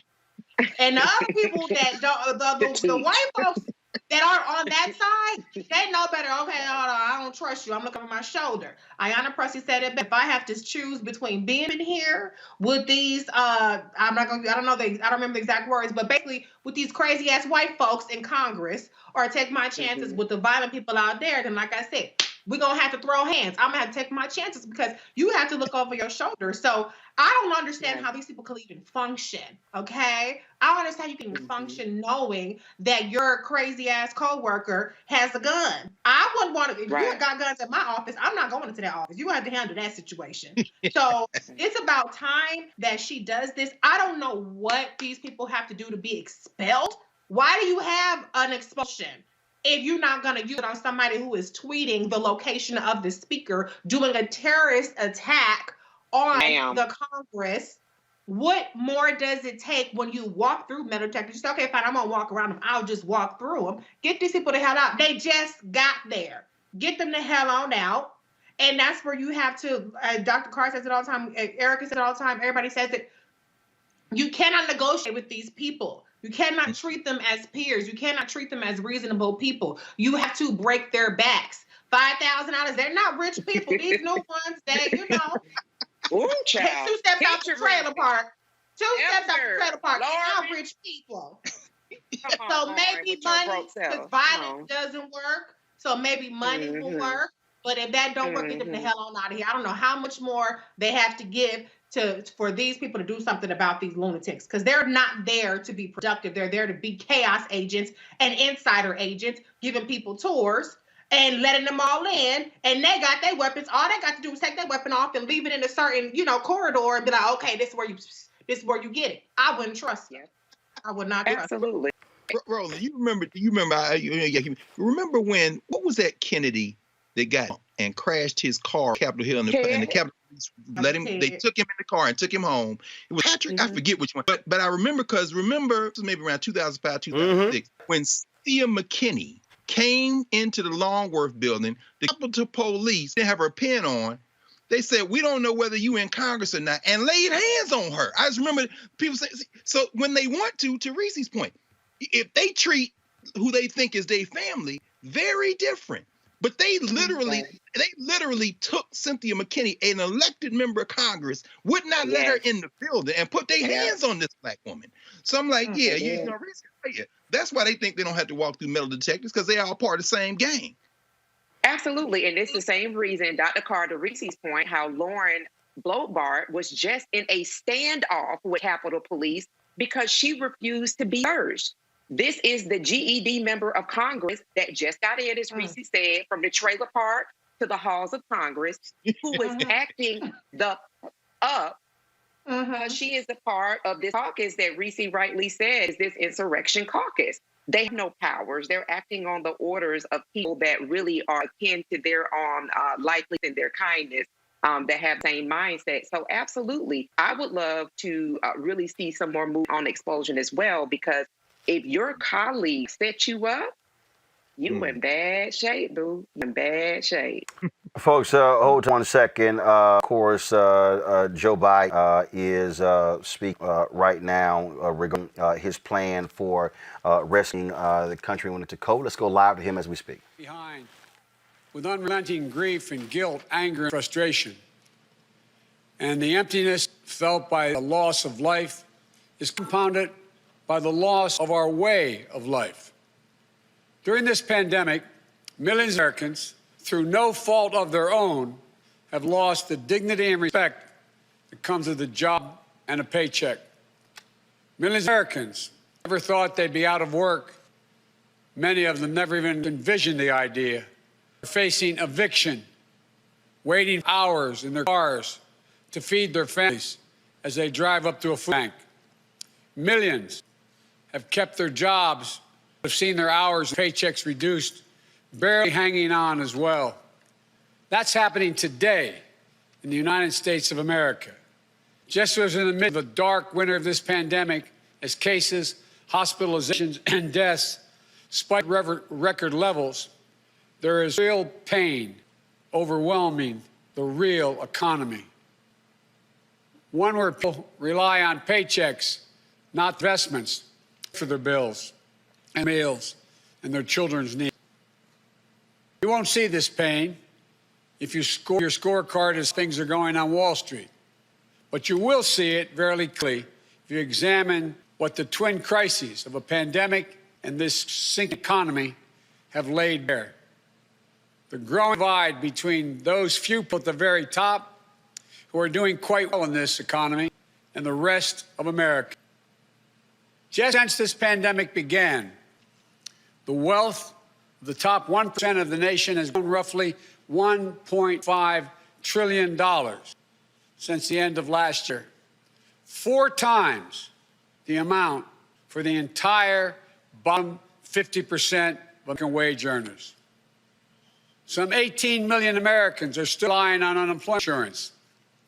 400,000 small businesses have permanently closed doors. And it's not hard to see that we're in the middle of the once-in-several-generations economic crisis, once-in-several-generations public health crisis. The crisis of deep human suffering is in plain sight, and there's no time to waste. We have to act, and we have to act now. This is what economists are telling us. More importantly, what the values we hold dear in our hearts as Americans are telling us. A growing chorus of top economists agree that the moment of crisis, in this moment of crisis, with this rates at historic lows, we cannot afford inaction. It's not just that smart fiscal investments, including deficit spending, are more urgent than ever. It's that the return on these investments in jobs, racial equity, prevent long-term economic damage, and the benefits far surpass cost. A growing number of top economists has shown even the debt situation will be more stable, not less stable, if we seize this moment with vision and purpose. And so tonight, I'd like to talk about our way forward. A 2-step plan of rescue and recovery. A 2-step plan to build a bridge to the other side of the crisis we face to a better, stronger, more secure America. Tonight, I'll lay out my first step, the American Rescue Plan, that will tackle the pandemic and get direct financial assistance and relief to Americans who need it the most. Next month, my first appearance before a joint session of Congress, I will lay out my Build Back Better recovery plan. It'll make historic investments in infrastructure, that Build Back Better plan. Infrastructure, manufacturing, innovation, research and development, and clean energy. Investments in a caregiver economy and in skills and training needed by our workers able to compete and win the global economy of the coming years. Moody's, an independent Wall Street firm, said my approach will create more than 18 million good-paying jobs. Our rescue and recovery plan is a path forward with both seriousness of purpose and a clear plan with transparency and accountability, with a call for unity that is equally necessary. And unity is not some pie-in-the-sky dream. It's a practical step to getting the things we have to get done as a country, get done together. As I said when it passed in December, the bipartisan COVID-19 relief package was a very important first step. And I'm grateful for the Democrats, Republicans, and independent members of Congress who came together to get it done. But I said at the time, it's just a down payment. We need more action, more bipartisanship, and we need to move quickly. We need to move fast. Our rescue plan starts aggressively in order to speed up our national COVID-19 response. The vaccines offer so much hope, and we're grateful to the scientists and researchers and everyone who participated in clinical trials. Also grateful for the rigorous review and testing that has led to millions of people around the world already being vaccinated safely. But the vaccine rollout in the United States has been a dismal failure thus far. Tomorrow, I'll lay out our vaccination plan to correct course and meet our goal of 100 million shots at the end of my first 100 days as president. This will be one of the most challenging operational efforts we have ever undertaken as a nation. We'll have to move heaven and earth to get more people vaccinated, to create more places for them to get vaccinated, to mobilize more medical teams to get shots in people's arms, to increase vaccine supply, and to get it out the door as fast as possible. Also do everything we can to keep our educators and students safe, to safely open a majority of our K-8 schools by the first 100 days. We can do this if we give the school districts, the schools themselves, communities, the states, the clear guidance they need, as well as the resources they need that they can't afford right now because of the economic dilemma they're in. That means more testing, transportation, additional cleaning and sanitizing services in those schools, protective equipment and ventilation systems in those schools. We need to make sure that workers who have COVID-19 symptoms are quarantined, and those who need to take care of their family members with COVID-19 symptoms should be able to stay home from work and still get paid. This will reduce the spread of the virus and make sure workers get the support they need to maintain their families. But we need about $400 billion in funding from Congress to make all of what I just happen. It's a great deal, but I'm convinced we are ready to get this done. The very health of our nation is at stake. The rescue plan also includes immediate relief to America's hardest hit, most in need. We will finish the job of getting a total of $2,000 in cash relief to people who need it most. The $600 already appropriated is simply not enough. You just have to choose between paying rent and putting food on the table. Even for those who've kept their jobs, these checks are really important. You see, if you're an American worker making $40,000 a year with less than $4 in savings, you've lost hours, or maybe you're doing fewer shifts, driving a truck or caring for the kids or the elderly. You're out there putting your life on the line to work in this pandemic and worried every week to get sick, lose your job, or worse. $2,000 is going to go a long way to ease that pain. We'll also provide peace of mind for struggling families by extending unemployment insurance beyond the end of March for millions of workers. That means that 18 million Americans currently relying on unemployment benefits while they look for work can count on checks continuing to be there. Plus, there will be a $400 per week supplement so people can ends meet. This gets money quickly into the pockets of millions of Americans who will spend it immediately on food and rent and other basic needs. As the economists tell us, that helps the whole economy grow. We'll all tackle the growing hunger crisis in America. As I speak, and the Vice President-elect has spoken to this many times, 1 in 7 households in America, more than 1 in 5 Black and Latino households in America, report they don't have enough food to eat. This includes 30 million adults and as many as 12 million children. It's wrong. It's tragic, necessary. It's unacceptable. So we're going to extend emergency nutritional assistance for 43 million children and their families enrolled in the SNAP program through the rest of this year. We'll help hard-hit restaurants prepare meals for the hungry, provide food for the families who need it. We will invest $3 billion making sure mothers and their young children have nutrition they need. This will not only meet our moral obligation we have to one another, but it will also spur our economic growth, get restaurants and workers back on the job. And as we work to keep people from going hungry, we also work to keep a roof over their heads, to stem the growing housing crisis, evictions that are looming. Approximately 14 million Americans have fallen behind on rent, many at risk of eviction. If we don't act now, there will be a wave of evictions and foreclosures in the coming months as the pandemic rages on. This would overwhelm emergency shelters, increase COVID-19 infections as people have nowhere to go and can't social distance. Next week, we'll take action to extend nationwide restrictions on evictions and foreclosures. This will provide more than 25 million Americans greater stability instead of living on the edge every single month. And I'm asking Congress to do its part by funding rental assistance for 14 million hard-hit families and tenants. It will also be a bridged economic recovery for countless mom-and-pop landlords. These crises are draining the budgets of states and cities and tribal communities. They're forced to consider layoff and service restrictions of the most needed workers. It means that people putting their lives at risk are the people now at risk of losing their jobs. Police officers, firefighters, all first responders, nurses, educators. You know, Over the last year alone, over 600,000 educators have lost their jobs, cities and towns. Our rescue plan will provide emergency funding to keep these essential workers on the job and maintain essential services. We'll ensure that vaccines are administered and schools can reopen. Vice President-elect Harris and I have been speaking with county officials, mayors, governors of both parties on a regular basis.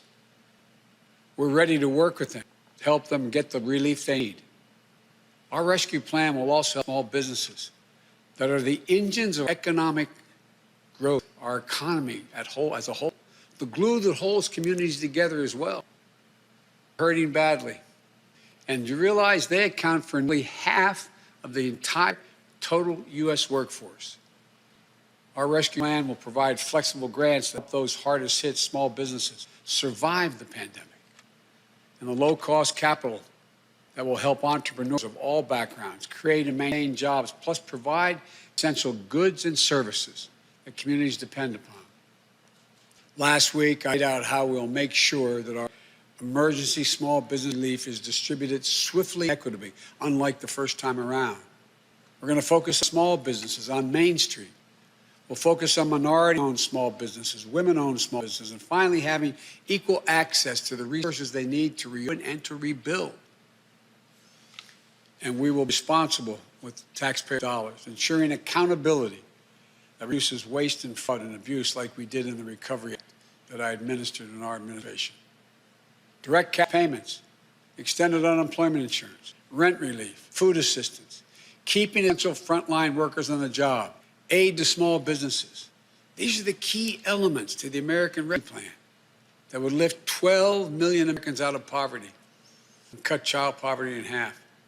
That's 5 million children lifted out of poverty if we move. The plan will reduce poverty in the Black community by 1/3, reduce poverty in the Hispanic community by almost 40%. And includes more, like an increase in the minimum wage to at least $15 an hour. People tell me that's going to be hard to pass. Florida just passed it. As divided as that state is, they just passed it. The rest of the country is ready to move as well. It'll be a national minimum wage of $15 an hour. No one working 40 hours a week should live below the poverty line.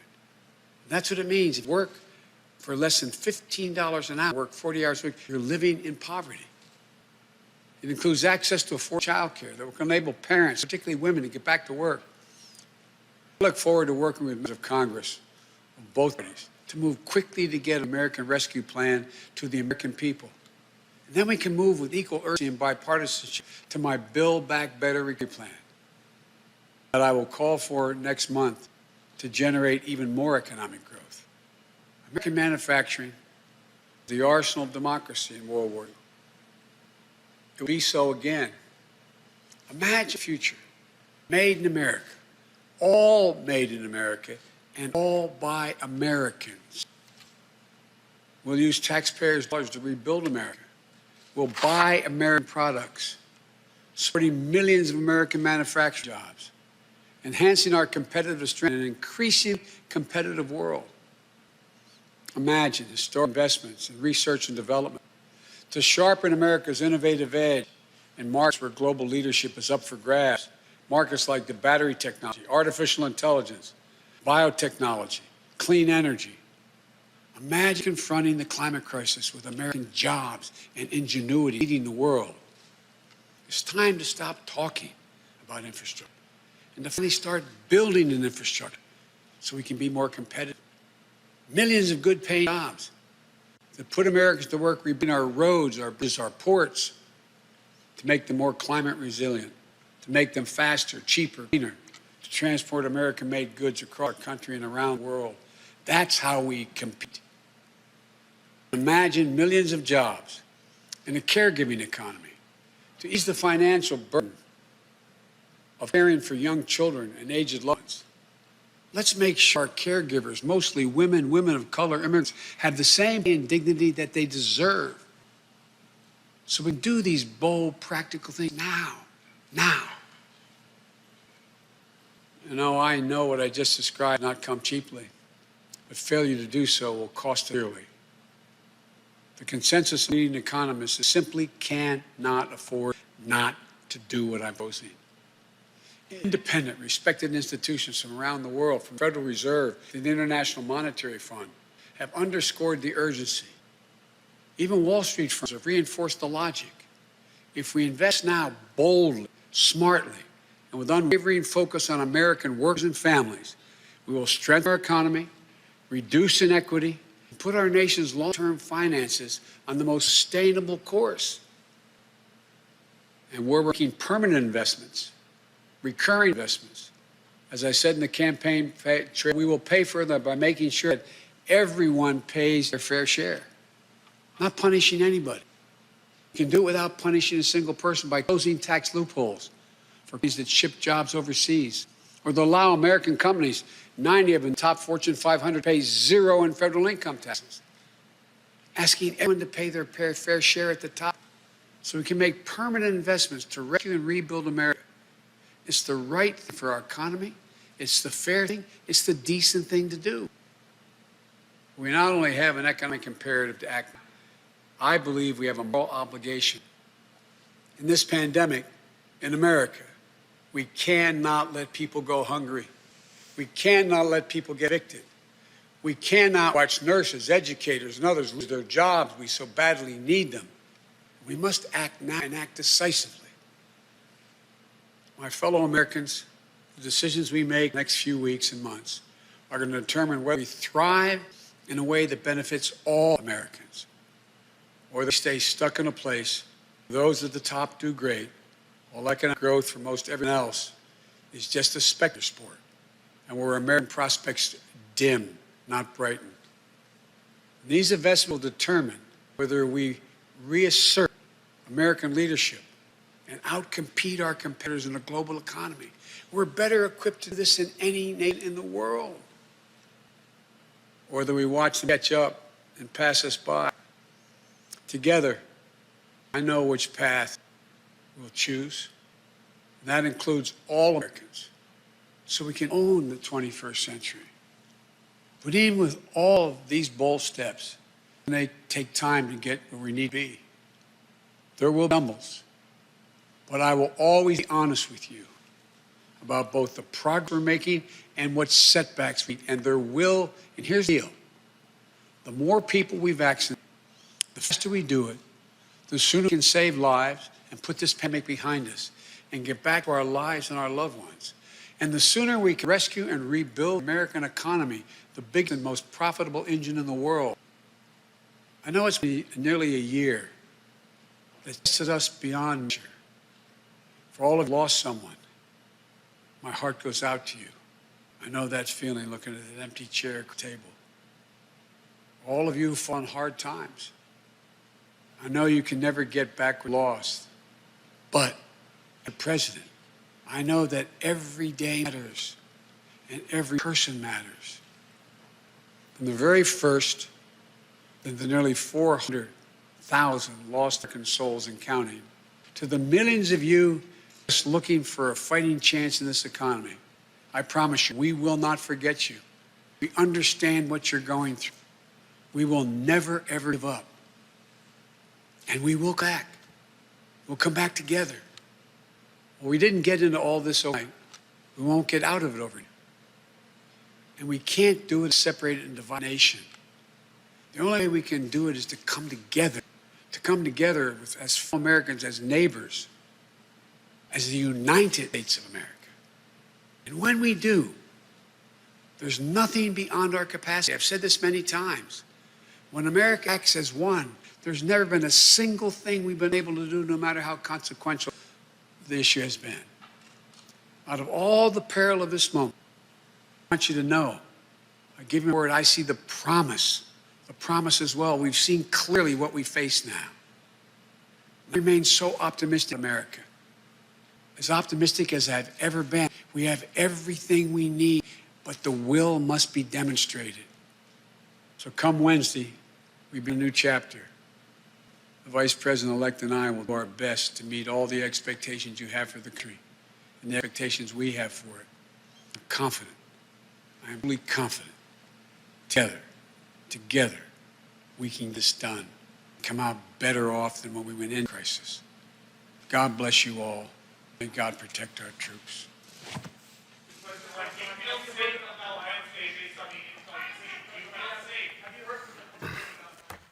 That was President-elect Joe Biden laying out his plan. He is going to speak to a joint Senate of Congress next month on an issue. This speech here was a precursor.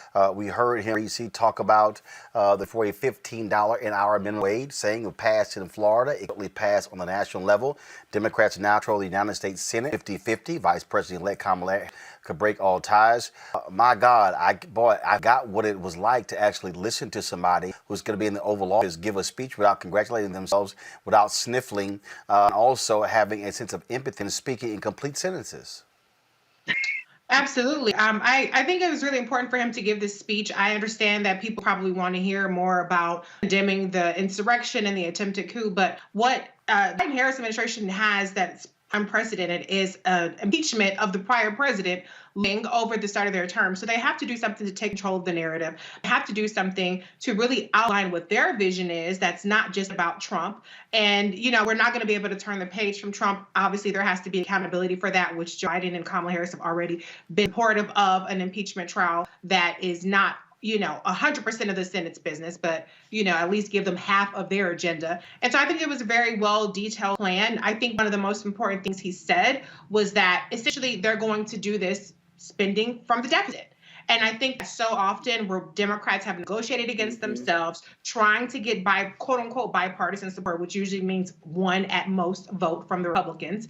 And, the Republicans have already tried to move the goalposts and talk about how you need to balance the budget and things like that. And so much of that kind of back and forth really plagued the Obama-Biden administration that I think that it's important that Biden is already laying out. We're not playing those games. We got to spend this money. We got to get this economy back. We got to get it working for everybody. And so that's an important message. I think there's going to be a lot of support for that.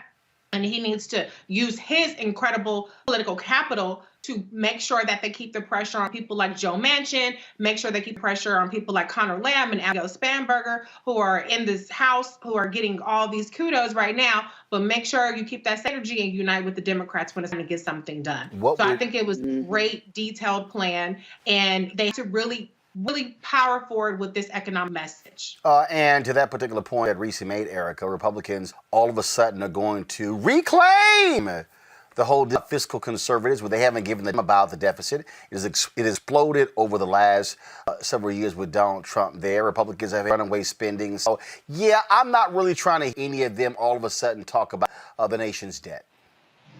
Yeah, face palm to any Republican trying it, because not far from your studios, Roland, there is a rolling calculation of that very deficit that you're speaking of.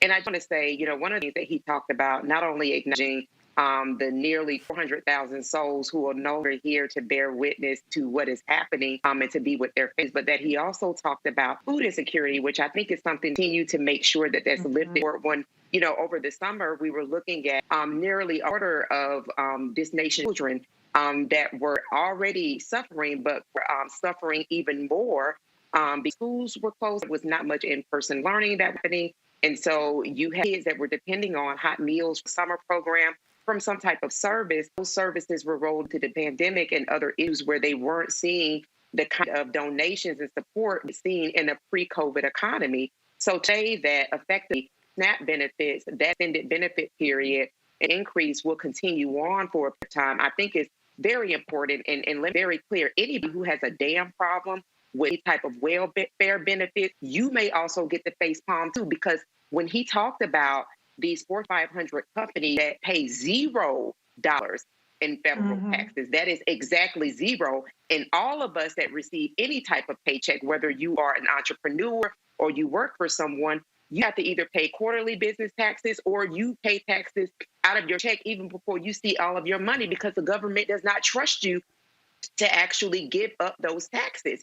So look at Jeff Bezos, who is a fucking trillionaire. Look at the ways with which wealth is worshipped, okay? Those corporate welfare whores who absolutely suck up and take benefits all the time kiss my ass with anybody that has a problem with any type of benefits that need to be extended to our ever so growing poverty community in this nation. The richest nation in the world is something that the United States should not stand proudly behind and say, well, we have this much suffering happening, not only the food, not in just in terms of food, but in housing as well. So, it was really short, to the point, more information to come, but really glad to see the food insecurity lifted. So one, Jeff Bezos is not a trillionaire. Now, Amazon is on $1 trillion company, but Jeff Bezos is worth $100 billion or so, or something like that. Greg Carr, your thoughts on what Joe Biden had to say? Reed told you, get out the way. Move, as Ludacris was, get out the way. Because, I mean, you know, it's interesting, though, because they're not going to blow up the filibuster immediately. However, they don't need to. They've got budget reconciliation. So, and it gives me great comfort to know that the incoming chair of the Senate Budget Committee going to be Bernie Sanders. It was very interesting as Eric that to that with sweet peace. That $1.9 trillion price tag is what? That's about roughly twice what the Obama-Biden bailout 2009 bill was. And 40% of that particular stimulus bill was tax cuts because they were trying to appeal to Republicans, and Republicans still didn't vote for it, although they requested dollars for those projects after it passed. That's right. That's exactly right, Roland, which lets us know that times have changed. This is bolder. It's very interesting, isn't it? That's exactly right. Now, you know, if they're going to go through, and I suspect they will go through budget reconciliation because the budget can't be filibustered. That means, of course, that the House side and the Senate side will then have to go to each of the separate committees that have the responsibility for managing the mandatory spending, the entitlement spending, which is why, as you heard Erica say, SNAP, that's very important. Medicare, Medicaid, Social Security benefits, the unemployment, make them come back to you. And then you just need a simple majority. Now, as Reese said, you got to keep the Spambergs and them online in the House, and you got to get Joe Manchin. So Biden has a very small window, and it seems to me that even though he didn't say anything about these terrorists, there might be a way to somehow commingle that narrative and almost put it like, if you don't give relief to the American people, so to speak, you stand with the domestic terrorists. Because guess what? Since you claim that one of the reasons they were down here is because they felt like their government wasn't helping them, then you pull maybe a FDR move and say, well, since these are your people, I'm sure you're going to make sure they can eat, right? I'm sure you're going to make sure they can stay in their apartment, right? You wouldn't do that, right? Since you want us to defend them, right? So if Joe wants to play that kind of heel move, go right ahead, brother. I'm sure the vice president won't stand in your way. But that was a pretty clear declarative statement this morning, this evening. Had a little bit of echoes of FDR in it. Let's see how far Joe can get it. Well, it was also important because the reality is we still are facing an economic calamity in this country. And then but that point about food insecurity was also important because the Donald Trump and his imps, or what they have is pretty blown off. They have destroyed the USDA when it came to how they were treating it. And the cost, the literal cost to feed them is extremely low. And I'm talking about the amount of fraud in the USDA is so small, but since Ronald Reagan, they made a deal out of all these people stealing money from. No, y'all, it's all BS. Trust me. If you want to talk about where the most money is wasted, not the USDA, go to the Pentagon. Right. If y'all want to talk about money being wasted, I guarantee you we could do a comparison between the Pentagon, which has the largest budget, and the USDA, which has the second or third largest budget. Just letting y'all know. Can I throw in one more point? I gotta shout out girl Kamala Harris, MVP, VP-elect. You see a lot of the priorities that she has fought for throughout this COVID crisis, specifically SNAP benefits. That's something that she was very much on the forefront of. The rental assistance to small businesses. He did mention about the disproportionate impact to Black businesses. the $2,000. She had the monthly crisis and economic support act. So I think that being able to have VP Harris in the Senate, being the tie-breaking vote, also leveraging the relationships, she hasn't even resigned yet. As a matter of fact, it's going to be really important. And then the one other thing I want to say is the messaging is so important.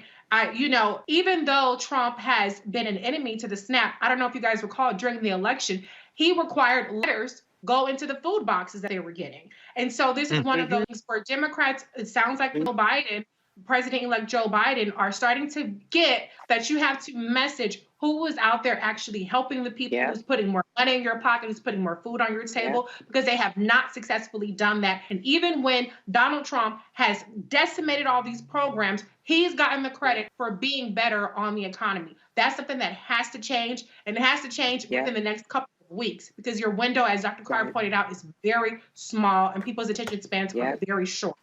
Absolutely. We got to talk about this here. Joe Biden also said Jamie Harrison is his pick to lead the DNC. Keisha Lance Bottoms, the mayor of Atlanta, is going to be one of the vice chairs of the Democratic Party.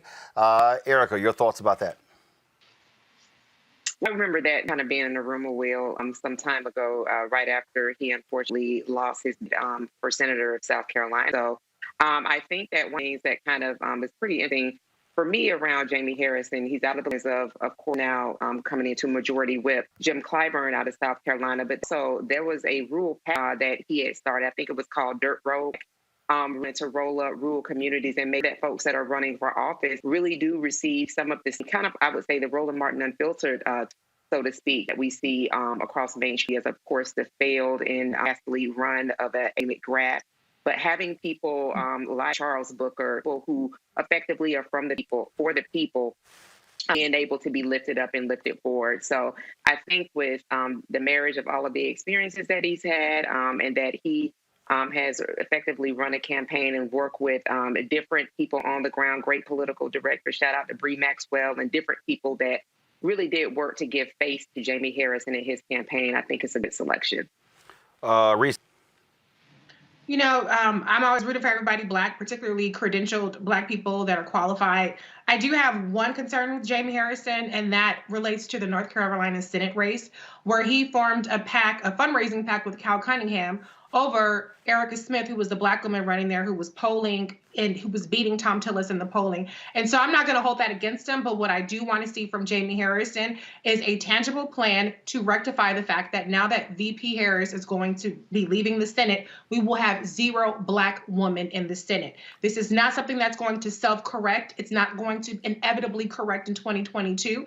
The DNC has to put the resources behind replacing or getting at least 1 Black woman in the Senate. North Carolina seems like a logical place to start there, but they have to put a tangible plan in. And I'm not going to let him slide just because he's a Black man, just like y'all don't let Kamala slide because she a Black woman or whoever else. I'm not going to let him slide on that. I want to see Jamie Harrison seriously put resources behind a Black woman senator in 2022. That means making sure that they're elected or telling one of these other, Democratic people to step aside so that a Black woman can be appointed.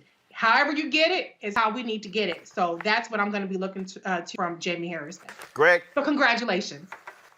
Yeah, South Carolina seems to be kind of teetering right now, whether it's Jim Clyburn saying that lift every voice and sing should become the national hymn, or Tim Scott saying don't impeach Donald Trump, or Jamie Harrison coming over to DNC. Since the early 90s, the Democratic National Committee has been the cane brake on progressivism in many ways. I mean, never forget, in the wake of the Jackson campaigns of 84 and 88, by the time you get to the early 90s, this is Bill Clinton. So this triangulation, this center-left liberalism, if the Democratic Party has not learned now that they can no longer, well, let me just say this very quickly. I think what's really on trial right now in terms of Black politics at the national level in this country is center-left electoral politics. And it's not going to work. And whether it's women or men, and I do agree there should be women in the United States Senate of African descent. And there are progressive women out there. Jamie Harrison will have to show me something. But then again, he's a party man. And when you're a party man, you're going to stand up and salute. Keisha Lance Bottoms is a party woman. She's going to stand up and salute. Notice Stacey Abrams is not getting close enough to them to be tarred with that, and she's probably keeping her powder dry. And that's probably the best thing to do, because if they keep going down that road of left-center politics, the Democratic Party is going to have a problem on its hands. So good luck, Brother Harrison. Let's see what you do. Well, one of the things that that I certainly want to see with Jamie Harrison now on the Democratic National Committee is going to be, I understand Reese's point when a black female elected office holder. But Jamie Harrison had the Democrats, y'all better have a clearly defined black marriage program. There was a 9 gap between black men and black women when Obama dominated in 2000. It was a 13-point gap in 2000. It was a 20-point gap in 2002. Even though black men were the second highest group behind black women who voted for Joe Biden, Kamala Harris, that is important because that's a trend, 9, 13, 20, which means that it could be 24, 25 in the election, which means that you have a problem. Now, for all of those who can run around here, talk about it's important, we should blow these people off, well, I don't hear y'all saying blow off white women. So no. 53% of white voted for Donald Trump in 2016. 55% voted in 2020 after all that took place. And so Democrats, you can't afford to blow off black men. So Harrison is perfectly clear to have a strong program that speaks to black men, listen to them, and those concerns. That's one. The second thing is this here. And trust me, you know I'm going to text this Harrison directly. And that is this here. Jamie Harrison needs to call all Democratic various constituents together. The DSCC, CCC, the Democratic Gov Association, and call together these various Democratic PACs and groups and make it perfectly clear you are too damn white. He needs to call them together and make it clear that when it comes to your when it comes to your of black media, when it comes to the put on the ground field operations, you are too white. I can tell you right now, without the third-party groups in Georgia, let me be clear, without the third-party groups in Georgia, Ossoff and Raphael Warnock do not win. In 2022, well, we were there.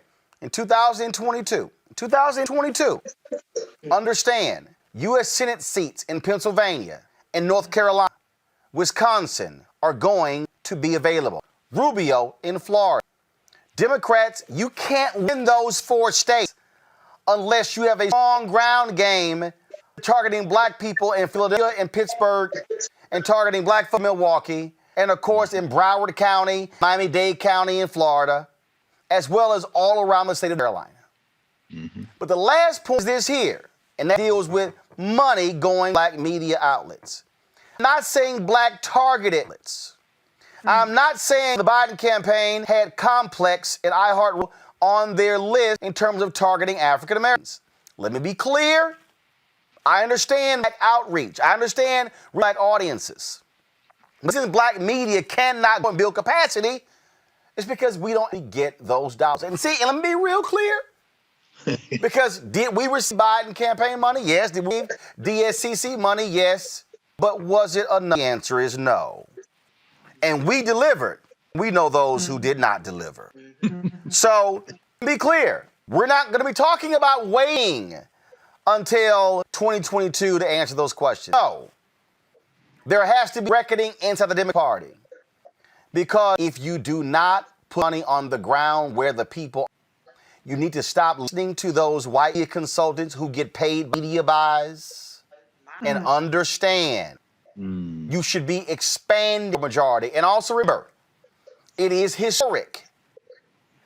The party in the White House loses seats in the midterm.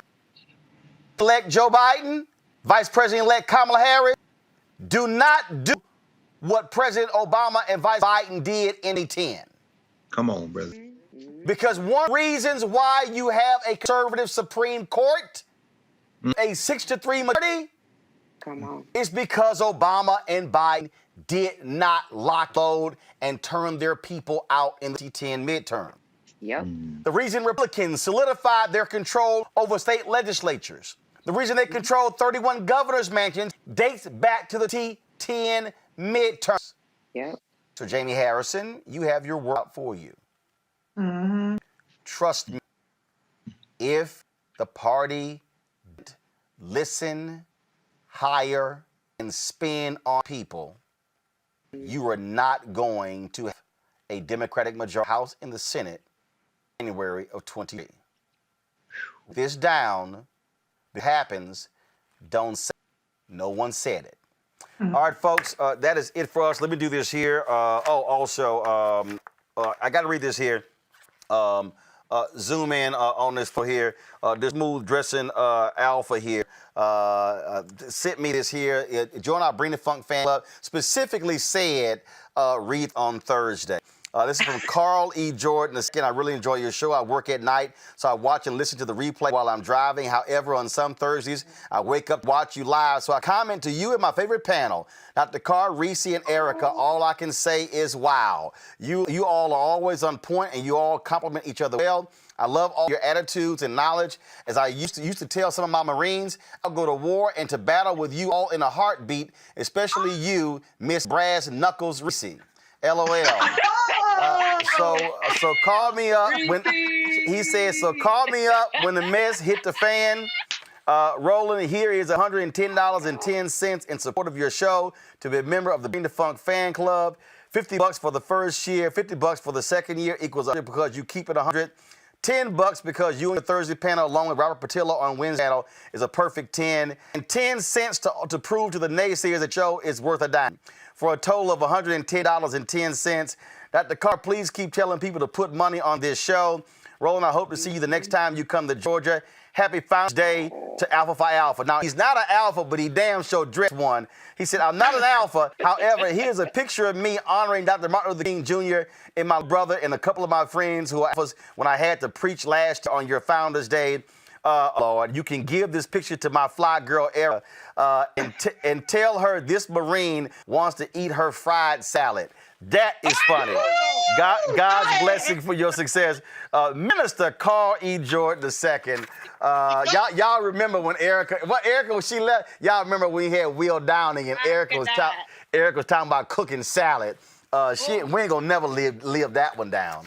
I cannot live it down. People tweet at me like, Erica, this is cause for celebration with Georgia with it. I'm doing a fried salad. I'm so mad at you, Roland. So salad is a great dish. Yeah, go ahead, zoom in, Henry. So Minister Carl E. Jordan II would like for me to send this to Erica, and on the back of the photo is his name, email, and his number. No!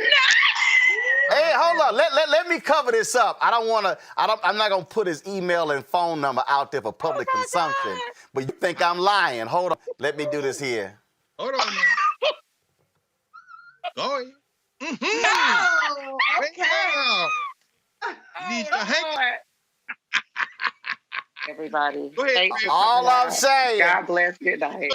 Shoot your shot, real. Hey, go ahead. Look at clean. He ain't alpha, but he dressed like an alpha. Oh, suck it. I'm gonna drop this in the mail for you, Erica. Really, Roland?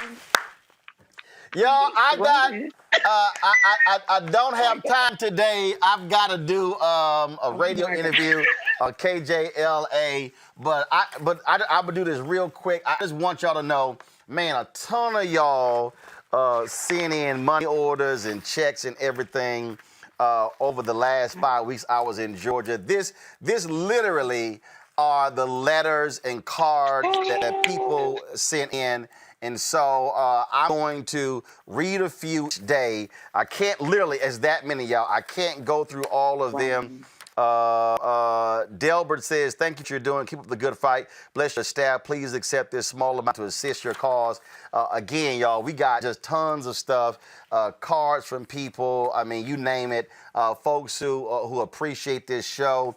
There were people who in Georgia who were mad saying, why didn't we have any gear to sell? They saw me and Anthony in our hat and our hoodies and our shirt. They were saying all that sort of stuff. And so if y'all want to support us and join our Bring Funk fan club, again, what we are putting together, y'all, is something you're not seeing anywhere else. We are committed to covering our issues. We are going to be broadcasting live on Wednesday, our inauguration coverage. You can bank on that. On the night that Joe Biden speaks to a joint session of Congress, I expect to be one of those TV anchors they normally meet with before for the luncheon that day. Mm-hmm. My house staff, I'm just letting y'all know. You know, even Trump invited me to the first two. And so I expect to be at that one. But we'll be live that night with our coverage of his speech as well, providing you black analysis of that particular speech. Folks, we're going to be doing more of this. Next month, you're going to see me in St. Louis. I'm going to be doing a town hall there. Tashara Jones is running for mayor of St. Louis. There are 2 or 3 other African Americans who are running.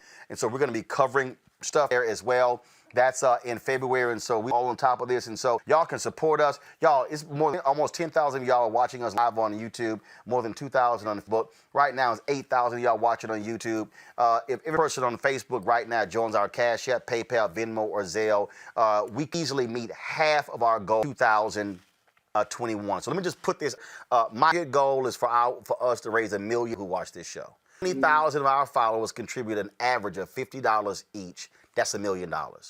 That funds what we're able to do. That means that we don't have to depend upon corporate advertising. We appreciate our partners, but what it does is it positions us to be able to hire staff, to hire more staff. I told you it's going to cost us it's going to cost us $145,000, actually $150,700. The check went out 2 days ago. We're having our Apple TV app, our Roku app, our app for Xbox, for Twitch, for Samsung TV, and for, I think I mentioned all of them. That's being built as well. So that way, our 24-hour live streaming channel, we're going to have that as well. So it won't be just you watch us for these 2 hours. We're going to be streaming, and it's going to be an ad-supported network that we're building as well. And so I'll have more to announce about that a little bit later.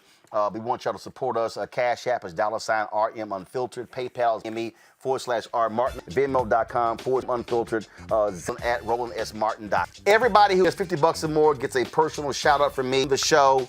And so that's what we got going on. So we certainly appreciate it. And Eric, I'm going to be sure and drop this in the mail from Minister Carl E. Jordan to the back to Erica. Nice little red heart. Roland. Hold on, Henry, do this here. Henry, do this here. I want you to zoom in, Henry, and I want you to give me Henry, I want you to zoom in and give me a 2-box. I need a 2-box. No! I need you to, Henry, give me a 2-box. I need a 2-box of, come on, I need a 2-box. Come on, that was so nasty. What? I'm just saying. I feel like I'm Chuck Woolery. I feel I'm about to say 2 and 2. No, but we appreciate the support of RMU. Go ahead. Oh, booyah! Oh, hell to the yeah! No! It's gonna be a whole situation. What? He might be a gun owner, Erica. Sir, situation. Don't mess that up. is a no. What? That will be a no. Hey, all I'm saying, we gotta go. I'll see y'all tomorrow right here, Roland Martin Unfiltered, Reese, Greg, the bunch. And I forgot who gave me this damn Donald shirt. But I appreciate you giving it to me. It was an appropriate day to wear it. I got to go.